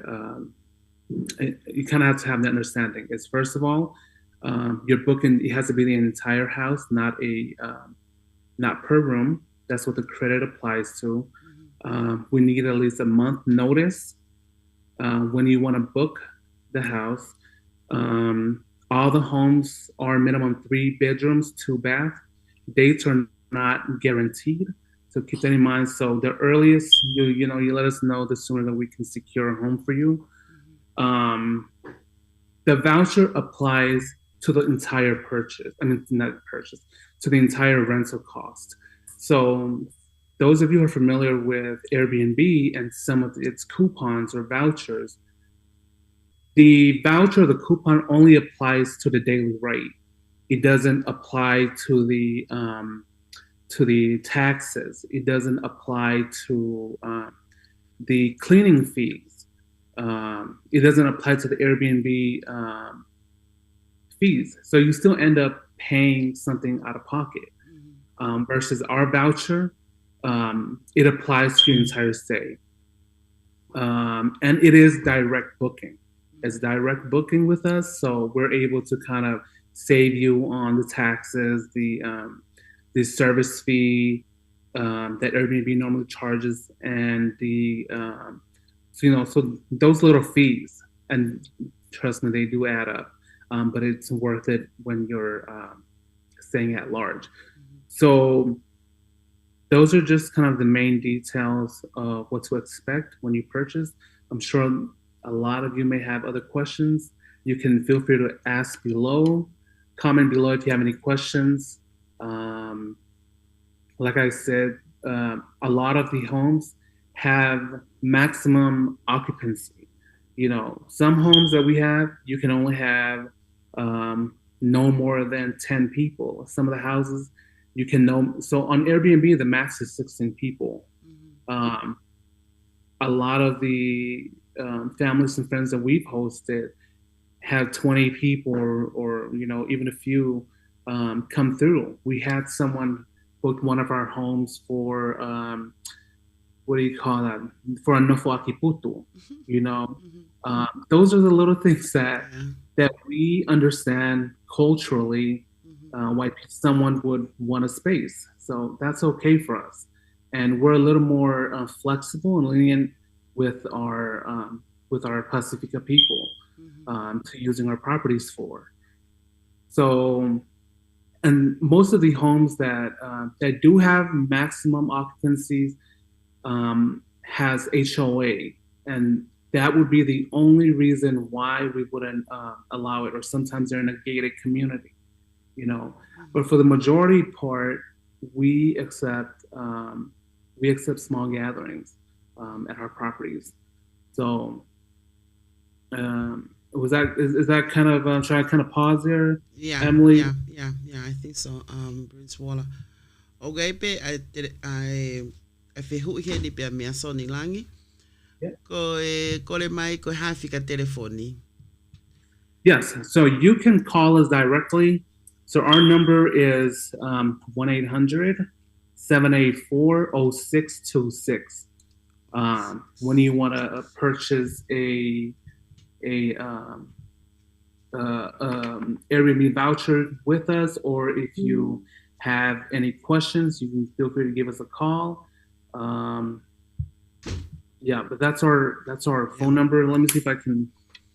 Kona ko sanga opine atu kona ko sanga pine atu kona esoni langi fika telefoni ena tavalu no noa fitu walfa no aono waono koya Prince Waller okay ko tuipe mahalo o kage ko mene lave gaya Prince Waller ka pau ga ta ko ne fehu I mai pe I he Facebook pe ko o ma o fika telefoni ko na o atu ko pine atu ilalo I he tau Facebook live o tahanga tonu ki na tolu ki ha fehu I ka hange ko whamatala ko te whenga pe ki whamatala aia te ke whakatau ha o vausia pa anga ni mangeau pe te ke mauai a credit fe unga mo pa anga e tahafe tonu ngeau aia ko tahafe ko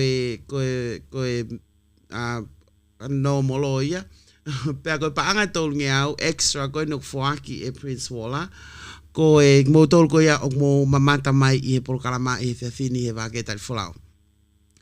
Ai au me ko paanga e ni mangeau te ke totongi kai maulewa a ho o krediti pe o kutoe hange ko lau a Prince Wala. Buy one, get one free. Ai ko e nia buy one, then get 1.5 free.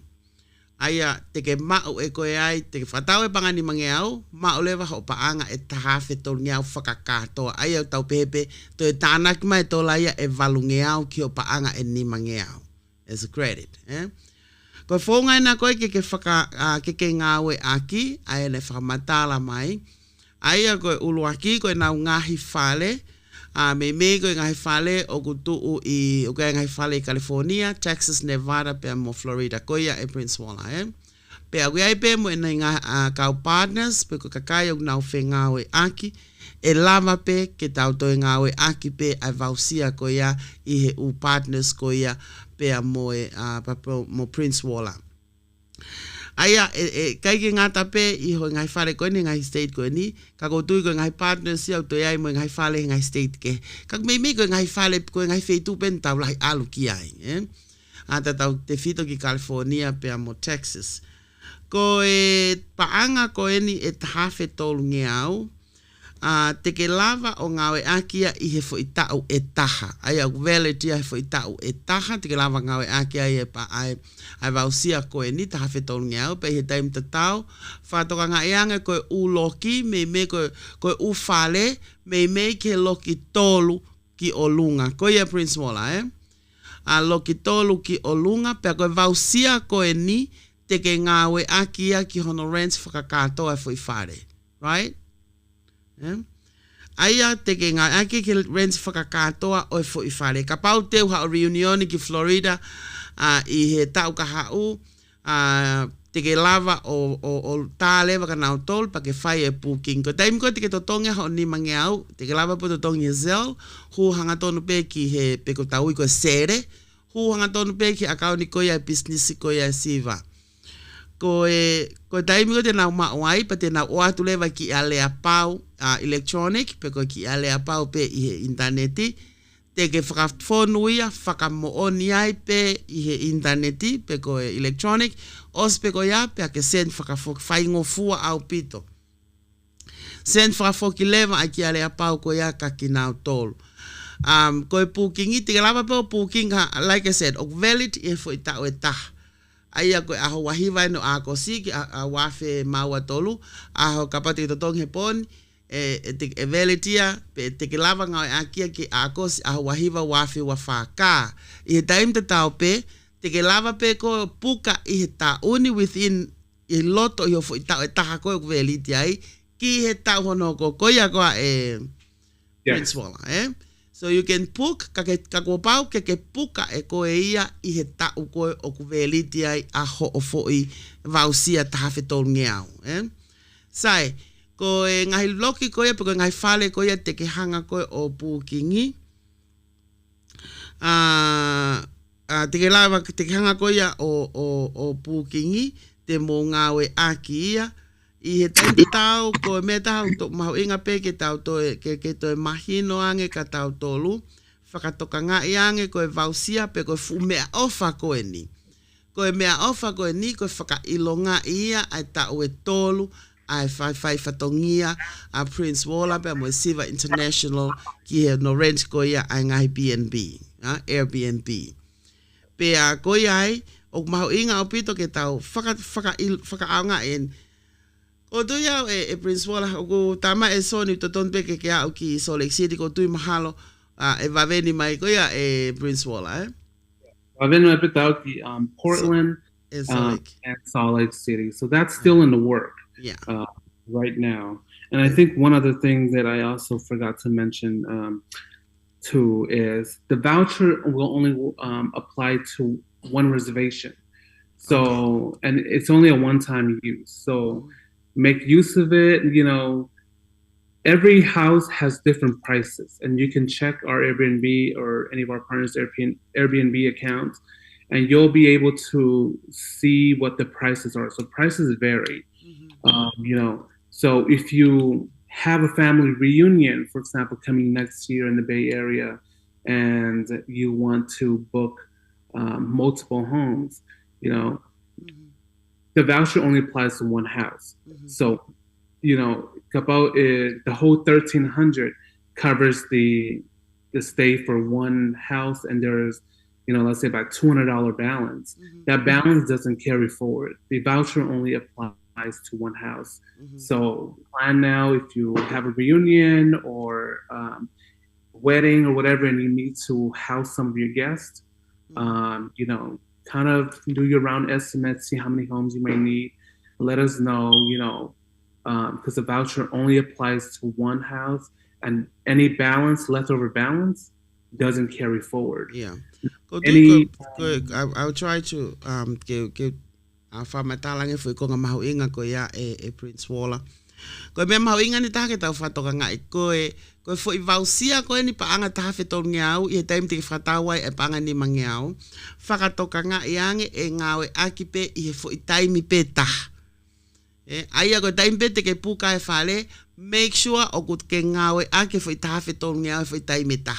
Kapau te ke puka pe ko, let's say te ke ape ua ko pa ke osange foi pukingia ko foi fare ko ya o ku osi pe pa anga ya ni mangeau pe pa anga no ngeau e ke pe atu ya ka tahani sai ko hotoenga ko na pa anga tahafe to fai akia o puka ha ya time ke no, it doesn't work that way. Okay ke pe he te ke pau ke ngawe aki ho foi tahafe to ngeau kaya hapalani si ai kai to lava ia ke to ngai aki foi time ke he o tu mau inga pito ke mahino ka tau tolu ai foi tafako ya ko meta na lave kia ya Prince Walla ane nai ka pau e ya ha tax pe ko hangahi fees, Airbnb fees, pe ko cleaning fees I foi amount ko ya e a ko te ke pukai fakatoka nga iange te ke totongia e koe ko foi tahafe tol ngeau ia ke foi totongi pe ko foi fale ka ke to kawa funky fees ko ya Prince Walla. So just correction. Sorry. No, you're perfectly fine. So I was actually comparing, like, if you were booked directly with Airbnb, you know, and voucher, any Airbnb voucher, they'll have you pay the fees separately. Okay. But with us, your entire voucher will pay for the cleaning fees. Any other fees than you normally get charged with Airbnb, your voucher will cover all those fees. So it's a one package.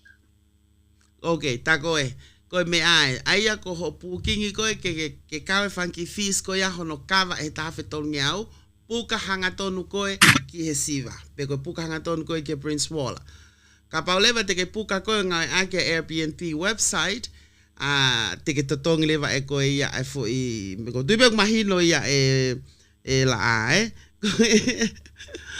ko me mau inga ia e tau fatoka ngai a fangaki me ko ia ho e mo kainga e we dai meni Prince Walla tau ma e monu ia ko ni osko ia pe de tok no fo kita awate totongi patama na ke kita la mai Prince Walla ke pemo pe ko ni o fa mahino atu ko ni pro kalama ko ni o e mo kainga fakatoka ngai ange e fangaki me ko ia I time tau o ko tui ko fu paanga e valungeau on top of your 500.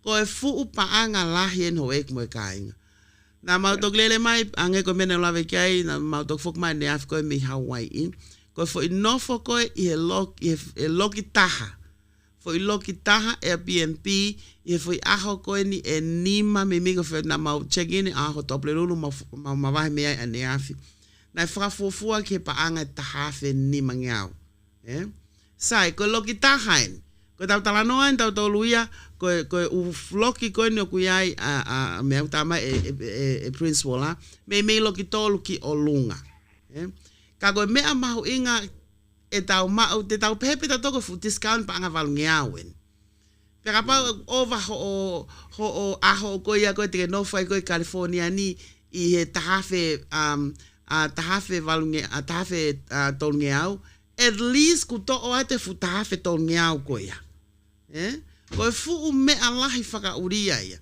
osko pa te totong pe ki fo ikonga si ipe o tu ho ek me kainga ko fu monueni o tau ma o he ko tau tolu hange ko me ko na tau lave ke ne nai o kai ke puri ke mo tol a e tau fe folau aki pe tau folau tau tolu ke ngai mea ko o ale ka palangia mo ka muri o vacation ko nau tolu nau a pe po ngomatu a pe ko me ma fa nau ko tau tolu ikai te tau tolu ka tau friends mo ka to ko yo ya ke mari pe ko yo ke putu pe ko yo ko whatever is happening pe angai ko mea ko la ve kai a Prince Vola I lava ko ke tau fire e tau fangaki yo wow o tau whakaam ke whakahoko. Tāna ki kai whamiri pa toki o ke putu. Tāna ki kai toki o Ai ko whangaki mea ia o mahu inga o pito ke te tau tolu. Ke tau ngā we aki a hono whakatau e fo i wausia ko e ni. Ka pau, he ko tuko ni, ko lere atu, ta tau pe mo male whalere whai fo ke whai tā e Prince Walla. O mei furi puk te atu e pe me he, na upehe au ko e tau ngai katoa ngā o whai pe i he sama. Ko tuaka ni, o hangai ka o PC yang ai fo ilere atu ya ko en ki December. E winter. Ko ia, o lere atu, so ko time lele. Ka pau te ke totong he ahoni whatoka ngā yang aho wahiwai no akosi.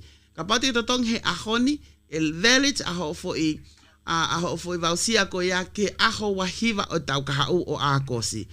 Te kama atu e ia taimi mo ua ko ia o sama. I e tau kahau. Ko ia to plan ahead pa me da te utana ki atu ki ai ko pau ka pau te ke ma vausia ko ni ko pau ke puka ko i he mahina e taha ki mua pe ke alu ke api pe fai ho o katoanga pe ko puka he mahina e taha ai ko taimi le taha ia puka he mahina taha pe ko mahina ua pe ko mahina tolu ko ke tau lave e tau tolu e PPC ko ia ai ngai feitu uni ai ngahi falen ai au mahu inga au pito hangai pe ko vakapuna e mo ngahi hotere ko te puka early e te ngahi mea ko ni to ma wai to ki ma ange pe ikai ngatai ka ok available ko e tau taimi ni ho pe he to la ko to onga pena e tonga hangai pe ko maki ka ta halai ai fai ko ne fai ta e to le ta me pe ahon ke to naki hoek mo ka inga ko whakaloto lahi koe ka ki mo tolu, please. Ko vausia koe ni, tahafe tolu ngiau, tatonge ni mangiau, ma o tahafe tolu ngiau, credit ko ia o Airbnb, puka ki mua, ko uhika ke mau tāpua ki mo fu monu koe ni, kakato. Te ria na te nofo mea oseango ia, te puka kita tamai Prince Walla kataki osmapuni ko toa whareia. Malo Prince Walla. Miss, let me know. Yeah, no problem. Thank you. And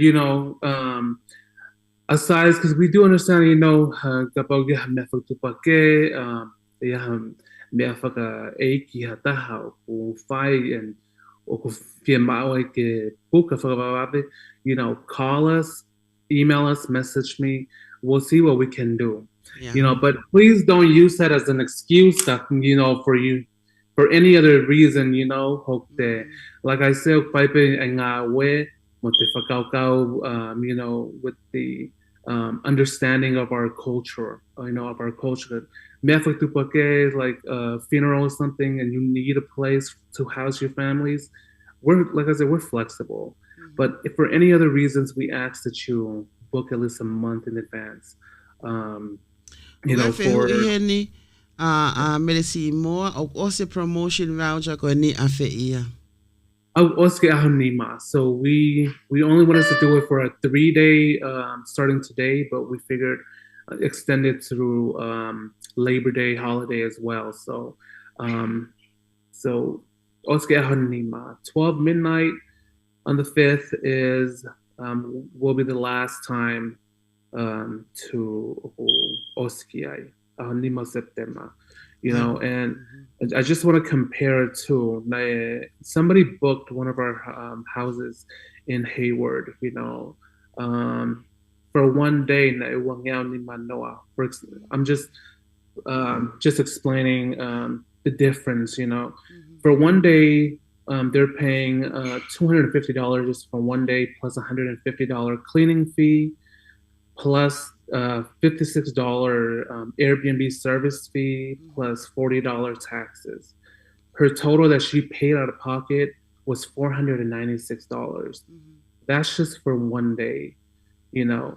If she had our voucher, you know, for 250 times, if she stayed 4 days, plus a one-time $150 cleaning fee, that would be only $1,150, you know. And if you had got 1,300 credit, you're really not paying anything out of pocket after that, you know. So just compare one day that they paid is $496, compared to 4 days, which is the average stay for people traveling on vacations or for events.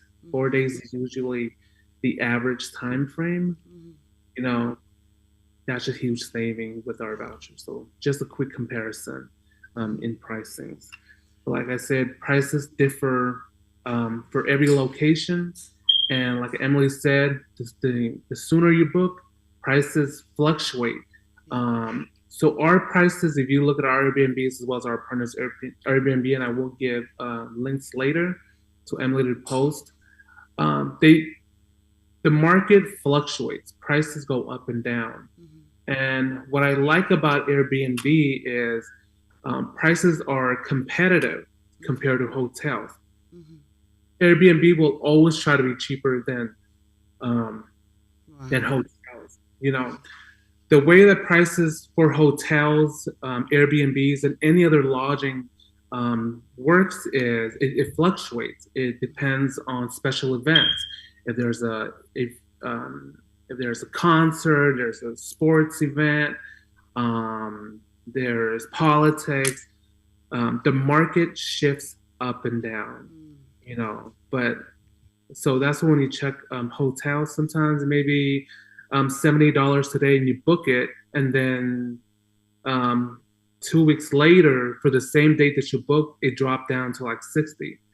The prices go up and down versus, up and down depending on current events, the market shift, and occupancy rates. You know, if they have lower occupancy rate, or if they're not fully booked, prices shift down a little bit. So it may be cheaper later, or it may be higher later.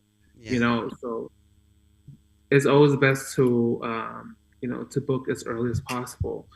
Now, a lot have asked, like, what do we benefit out of it? What do we get out of it? You know, first of all, it is our celebration anniversary, and we did wanted to do something rewarding for our current, future, and past guests or customers. But then also it helps us, like I said, with market-wise. It has shifted. Airbnb since COVID ended, surprisingly, you would imagine a lot more people traveling. But that's not the case. The market has shifted, and actually it's slowly.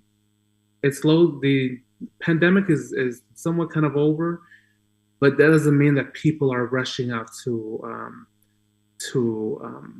travel. It's not like, surprisingly, from studies shows that during COVID was the best time, and we know this for for a fact from our own experience. That was the best time for Airbnb hosts because hotels were strict. Airbnb hosts were not. So during pandemic, our calendar was full, and I'm not gonna lie, it was full from January to December. The whole time it was a pandemic, because people are looking for a place where there was no restrictions, and Airbnb hosts had that flexibility and choice to allow it.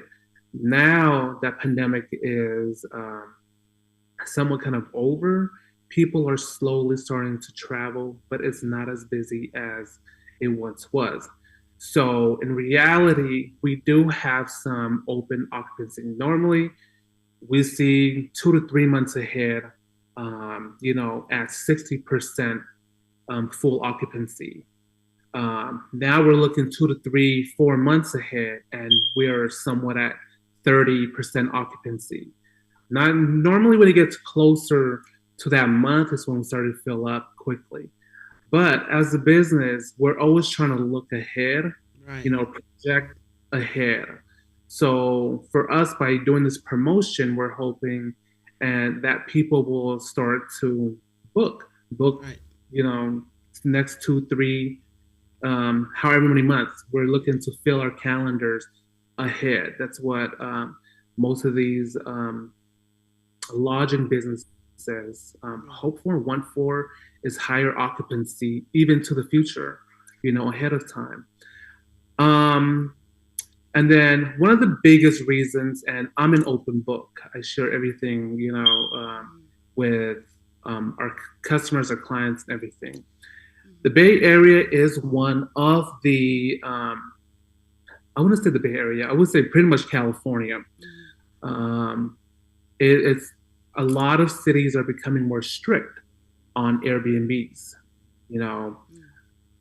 For example, Hayward, our house in Hayward, we're seeing a lot of talks with the city council members to put restrictions on short-term rentals or Airbnbs. We don't know what those changes would come. San Lorenzo in California also, they've started literally 2 months ago, started talking about restrictions with Airbnb. Most of the restrictions mirror what a lot of other cities have, where you have to have a minimum of 30 days booking. So right now, the cities of Hayward and San Lorenzo, for example, are two cities that I know that talks have been happening with the city council to make adjustments to their ordinance as far as short-term rentals. If they adopt the same policy or ordinance that a lot of other cities already adopt, which is you have to have a minimum of 30 days booking, that's going to be damaging for a lot of the short-term rental businesses. So what we are doing with trying to gather as much bookings as possible, because if that change does happen, we're no longer able to book short-term rentals of our homes in those restricted cities like Hayward and San Lorenzo. Right now they're okay, but they're in the talks, but we don't know what's going to happen. It's probably going to take the next 6 months in discussion, but we're preparing. Like I said, in business, we're always preparing for the future. We're planning for the future. So if an ordinance does happen where it restricts us to only accept minimum of 30 days booking, at least we already have that agreement with whoever purchases.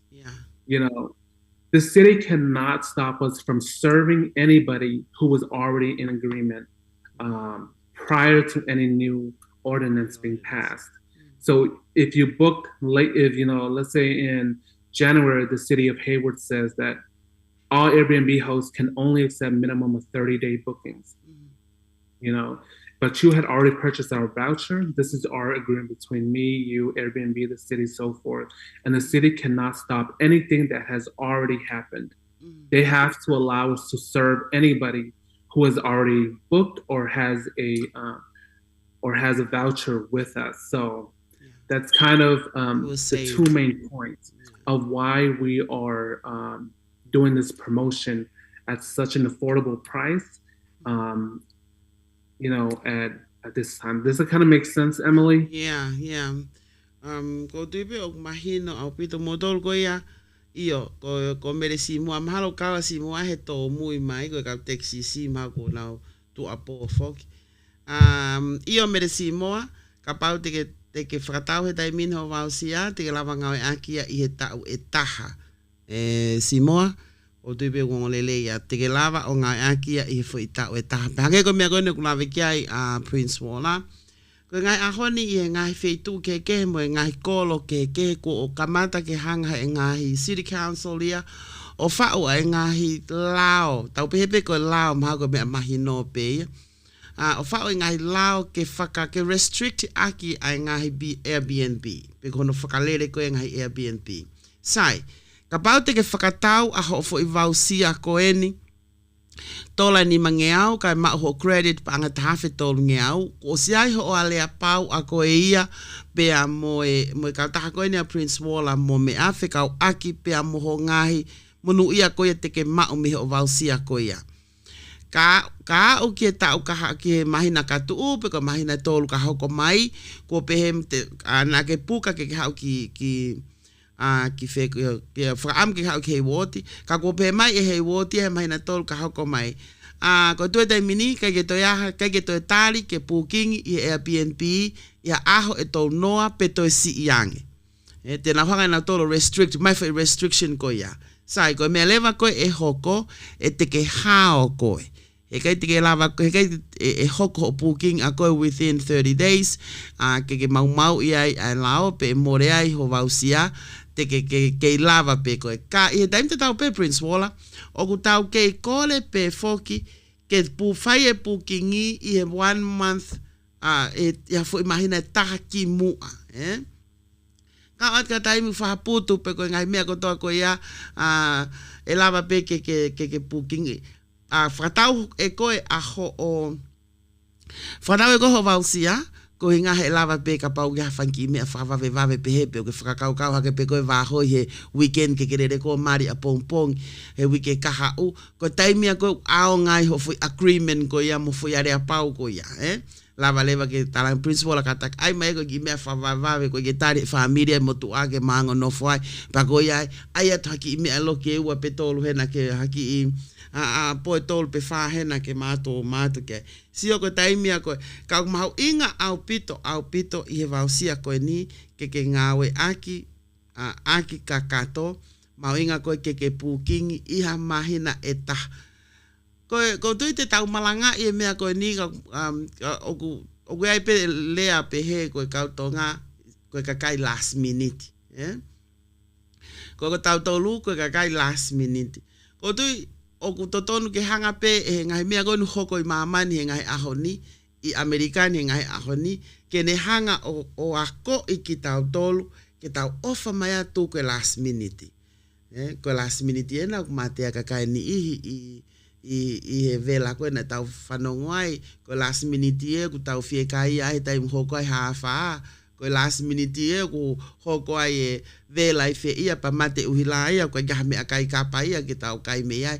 ai ko mahu inga ia ko e ono ako i ki tau tolu ke tau ofa mai ka pau o fai ai ho reunion ni pe o fai ka toanga ai ko listutuku i maase tau ka hau pa fe mau ke folau mai pe me hena ki heni pe ko fe pue pe ko fatau e ko e vausia he ko foi aho pene nima ko foi aho ni pe ki aho nima oku lere ai promotion ko ni ho ek mo kainga ka ku tokoni au pito faka fua pe ko futola e valungeau oku discount ak me pe ko on top of your 500 ke ma ta fe tolungeau for credit ko ya ai ko he tai mini ko ngaka ke tok booking ko fai o pukingi he ko me ako listutuk mo me ta reunion mo hafu ta ngai mari mo hafu ko ya kai te lava lidiu so puka ko he timing ko maki live foki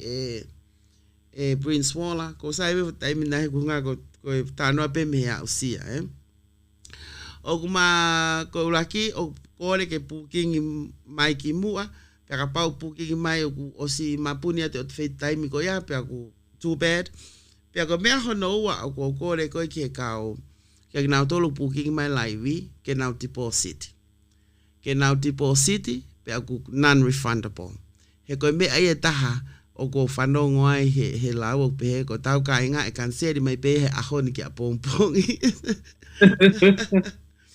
yes, that is absolutely. That would be a big loss for me. And I may puka mai ha taha foi aho ko ya ka ko hanga fra tai o deny ene puka ko inga ko ene puka mai ka ko me taha o tau sio ko foi contract ko ni i time ko te fatawa ho vai foi vausia ko foi contract ko ia pe mo Prince Wala pe mo ka tahani pe te ke hoko leva ko ia ko te hoko leva ko princess o fe pe time ko te booking mai ai you have it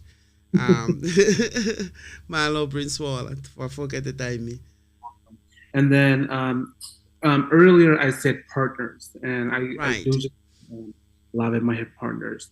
So the 4 states that our properties are in, that's directly through us. Now, if you are traveling to other places, it doesn't hurt to ask us. So in your service agreement, it'll show you all the locations that we're in, the states, and so forth. But in the event that you do not, that we do not service an area that you want to go to, or if you are, if we don't have any availability for an area that we either serve or, we then will refer you to our partners. So we do have partners who are facing the same issues. A lot of Airbnb hosts that we work with, they're facing the same issues where some of their cities are setting restrictions.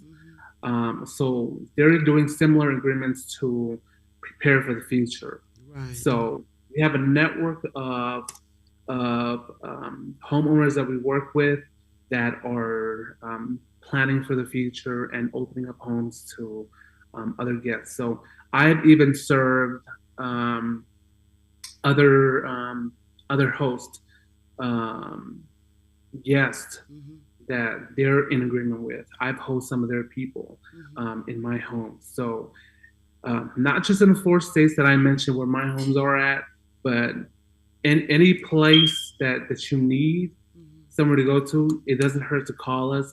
We'll try and look through our roster and see who in that area, who's the owner in that area that we can contact with and do that swap. So that's how that works. Okay. Ko meni ta kula be kai ko a Prince Folau. Fa to ngai ko ngai state ko ya o siai a hono ngai api ko California, Texas, Nevada, pe mo Florida. Sai ka pauleva ko feitu ko ke fie hola toi ki ai o tu ia state ke fa to ngai ange o ku yai pe ai ngai partners a Prince Folau e lava ke nau fe nga we aki kapau o ku yai ha feit hano api i ngai feitu ko o ke fie hola toi ki ai so kapau ke fie hola ko toi ki Hawaii tape ka Prince Folau pe mo ne ka taha ko uhi e lava ke nau vakai ke nau partners pe ku yai hanga hi hana ngai api i Hawaii e lava ke ngawe aki ai vausia pa nau tok fai e nau tole fefetong aki ko ia I he nau business si tahaya ngongo whakawhiawhia eta Malo Prince Folau. So that's pretty much it for now. Like I said, the best way if you're interested and want to purchase a voucher, our phone number is 1-800-784-0626, or you can message me directly on Facebook, or you can even email me. Email address is prince@siva.team, TEAM. That's probably the fastest way to get a response. I'm on my email 24/7. So either that or you can call in. Some phone services only work from 9 in the morning to 5 p.m. So keep that in mind.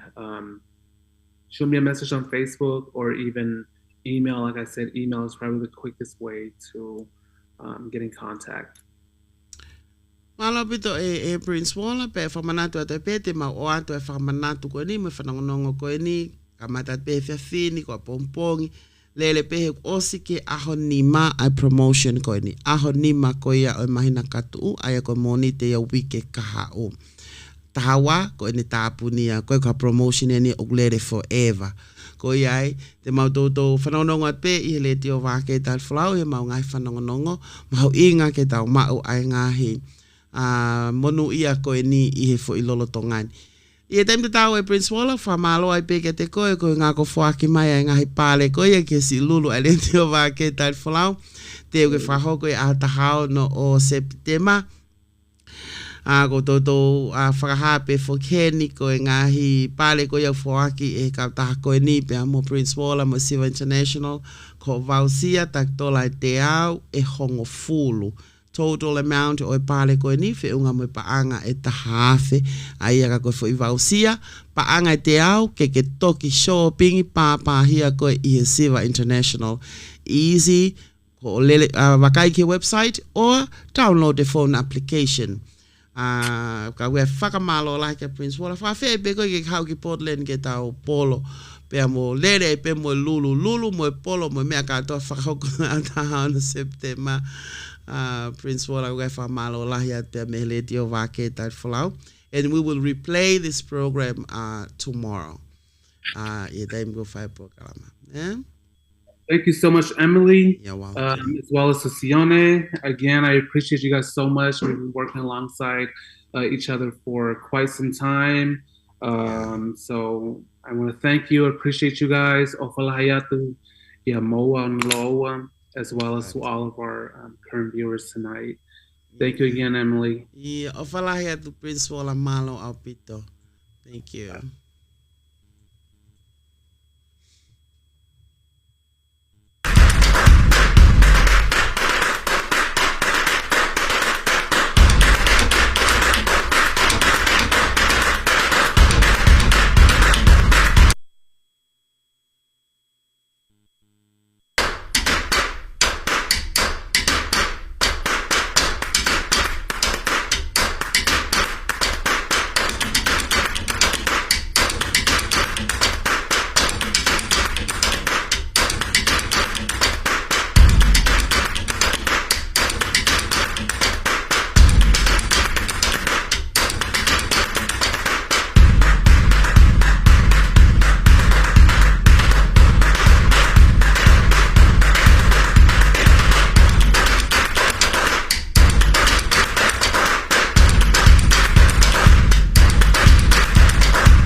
Redio Vake Tali Folau ke tau taimi o kutoe tau miniti o full mataha ki he taha whamalo a tai pekak mo tone mo kau whataha mai e tau prokalama make he koia pe a mo e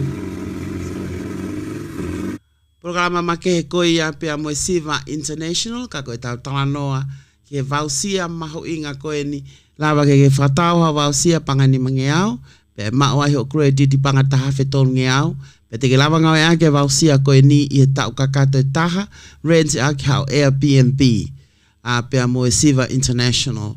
Koe ai whawhegi mo tolo e mo i kainga, koe vausia koe ni o ku valet pe ia, i he fo i aho pe, me aho ni pe, o au ke aho anima. Aho nima koe ia o mahina katu, ai koe moni te ia wike kaha, pe koe tuste. Tupe mua kata tau whanki whas, whamanato tai pe foki ai lulu ai Redio Vake Tali Folau, ai a koe lulu koe ni o kuia e ngahi pale ke ko o smau ma au. Koe ngahi pale koe ia ke koe lulu tola pe hongo fulu ke tikite, pe kapau te whatau ha tikite e hongo fulu, ai a koe panga te au, te ke mauai a hofo i tikite e taha ki e grand prize. Koe ngahi pale koe ia ke tikite panga hongo fulu, koe ngahi pale ko au ke ono ngo fulu tupu. Kawai ai vausia tak tolai te au ai Siva International ke shopping i papahi ai i e kautah koe ni kawai mo vausia tak tolai te au ai tiare o patitifa lava ke shopping papahi ai e tak tolai te au e hongo fulu kawai pe amo e ngahi lolo kakalai te au ko lolo manongi ko e ngahi pale ke koe ni o kua ono futupu. Pea pau te whatau lewa hafo i tikite e hongo fulu e mao lewa hafo i tikite ai ki grand prize. Ko e grand prize o kau ki ai tikite wakapuna pea mei Amerikani San Francisco pe ko LA ki Tonga mo foki tai to tong me he Fiji Airways. Fo a ki Fiji Airways e fo i tikite e ua kau ia i ngahi pale ko ia ki grand prize. Ai te whatau a hafo i tikite hongo fulu kai mao hafo i tikite e taha ki grand prize. O wea elewa pe amo e ngai pale kau ke ngai koloa whatonga hange koe koe ngatu a fuatanga toka wanoa koe whala fihu fu te tahanima kau at whakiai pe amo e aweta e totongi ha puha whawha ki tonga i OSS Shipping Solution kau at kiai pe amo e ngahi misini ai tera ke a mo ngahi pale ke ko te teu ia ma ai ngahi tikite ko ia a te ke whakatau o a o ke whaitikite e hongo fulu pe ko whakatau whiunga mo whaitikite e hongo fulu pe ko pangateau. Sai, ko lulu ko ni whahau ko ia tahano September ai ko whiawhi tōna ki a tahano September pe whahau ko ki Portland, Oregon ki Holiday Inn i Portland ni pe ko Columbia Riverfront. I aho tahano o September whahoko ai lulu ko ni whataha mo polo ai le tio Vake Tali Folau o whahako whata o holope i ngai state ka koe ta uni o whahoko ia ki Portland, Oregon. Ko ia i whawhei motol, whatau hao tikite, tak tola hongo fulu e tikite, o smau ge ngai pale kwa o nongo futupu. Peka paule vai a oho pale, a oho tikite ki whai tikite e hongo fulu, ma awa he o tikite ki grand prize, ai au kawai ai ongo tikite wakapuna e ua, ta e totongi, alu pea mo foki pea me LA ki Tonga. Ko ia whawhi ia ki mo tolo e mo kainga, ke whatau le waha o tikite. Tonga koe ne ki miniti, ki mua patau hoko atu ki e fas, ki mua patau hoko atu ki polokalama ko ia hau, pea me funga whanua, pea me ewa, pea me siwa ki lima, hitu peka ata tau whanki fas, ke ne whakalawalawa ki ngai whatongia ko ia e whiathini, pea mo le tio Vake Tali Folau.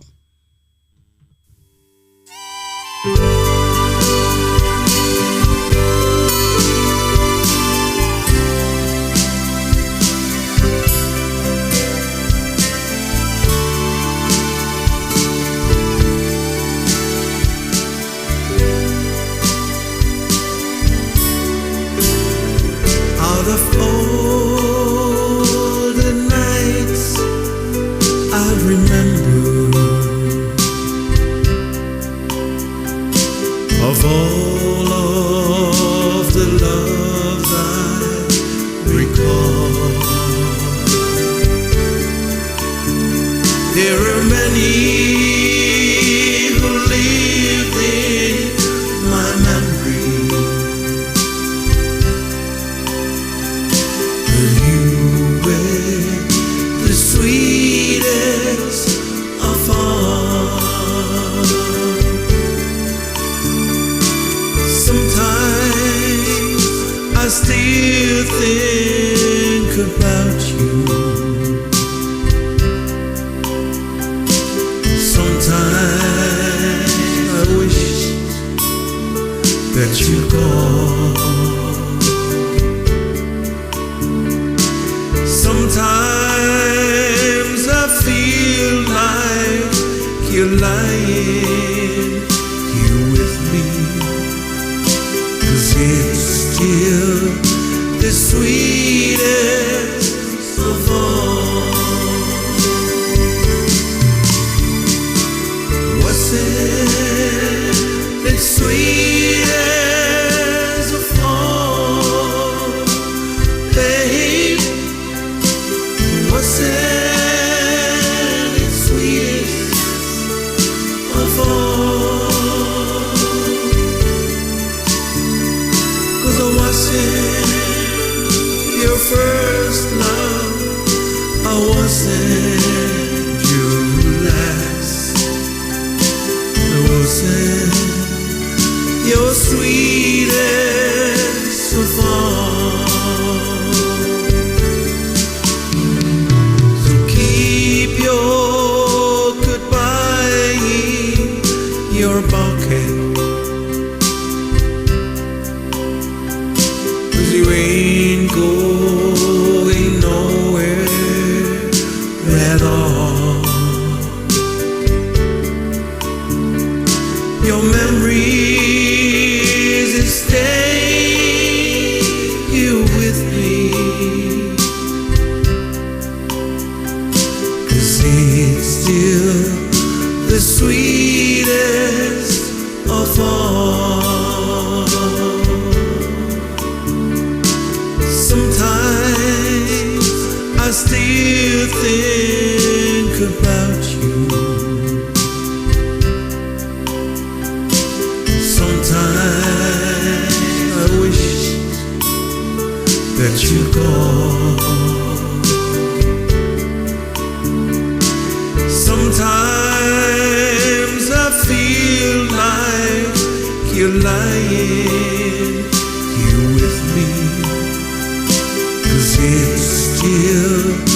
the sweetest of all. Was it the sweetest of all, babe? Was it the sweetest of all? 'Cause I wasn't your first love, I wasn't your last, I wasn't your sweetest of all.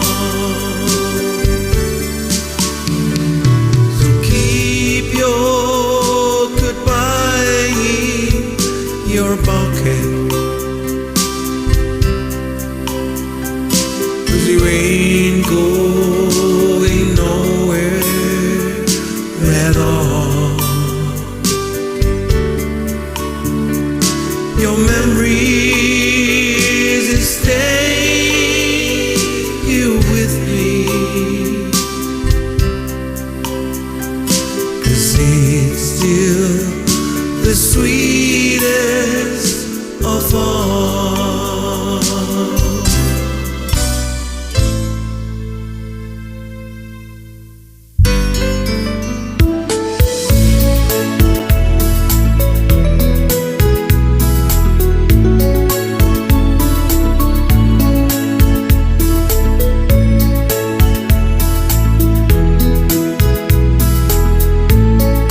Fasconi adia ma'ao Yvette Diu kapu toko tahabe. Who lived next door? I've known her, I guess, 10 years or more. Joni wrote me a note one day, and this is what I have to say. Amanaki ete ane shi otahua, kai whaingata ke whakangaloki ahu fofunga. Ta ahine koe hang aho no uhinga, kuli aki ai au ke ushi no whapaya. Alua koe ta ahine ka ui ui pe, ka e koloto ki ke ono i a e kuto e. Ka e o whani na e tō nuki a te koe, ka kuhiki ho o whana o tue noa pe. Na ako no fo o whaka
ku ke mawhi ao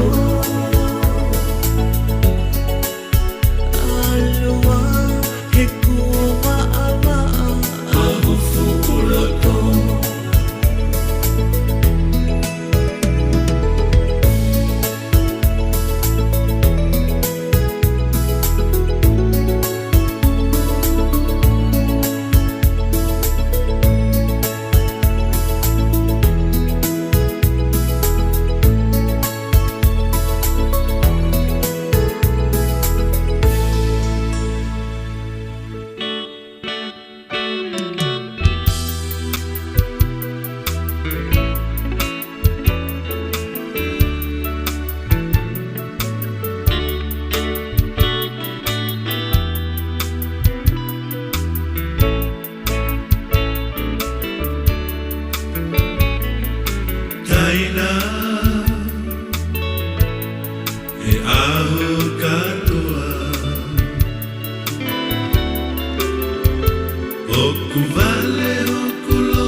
whatungia le tio Vake Tali Folau pe me San Francisco, California, ka mo tatoka.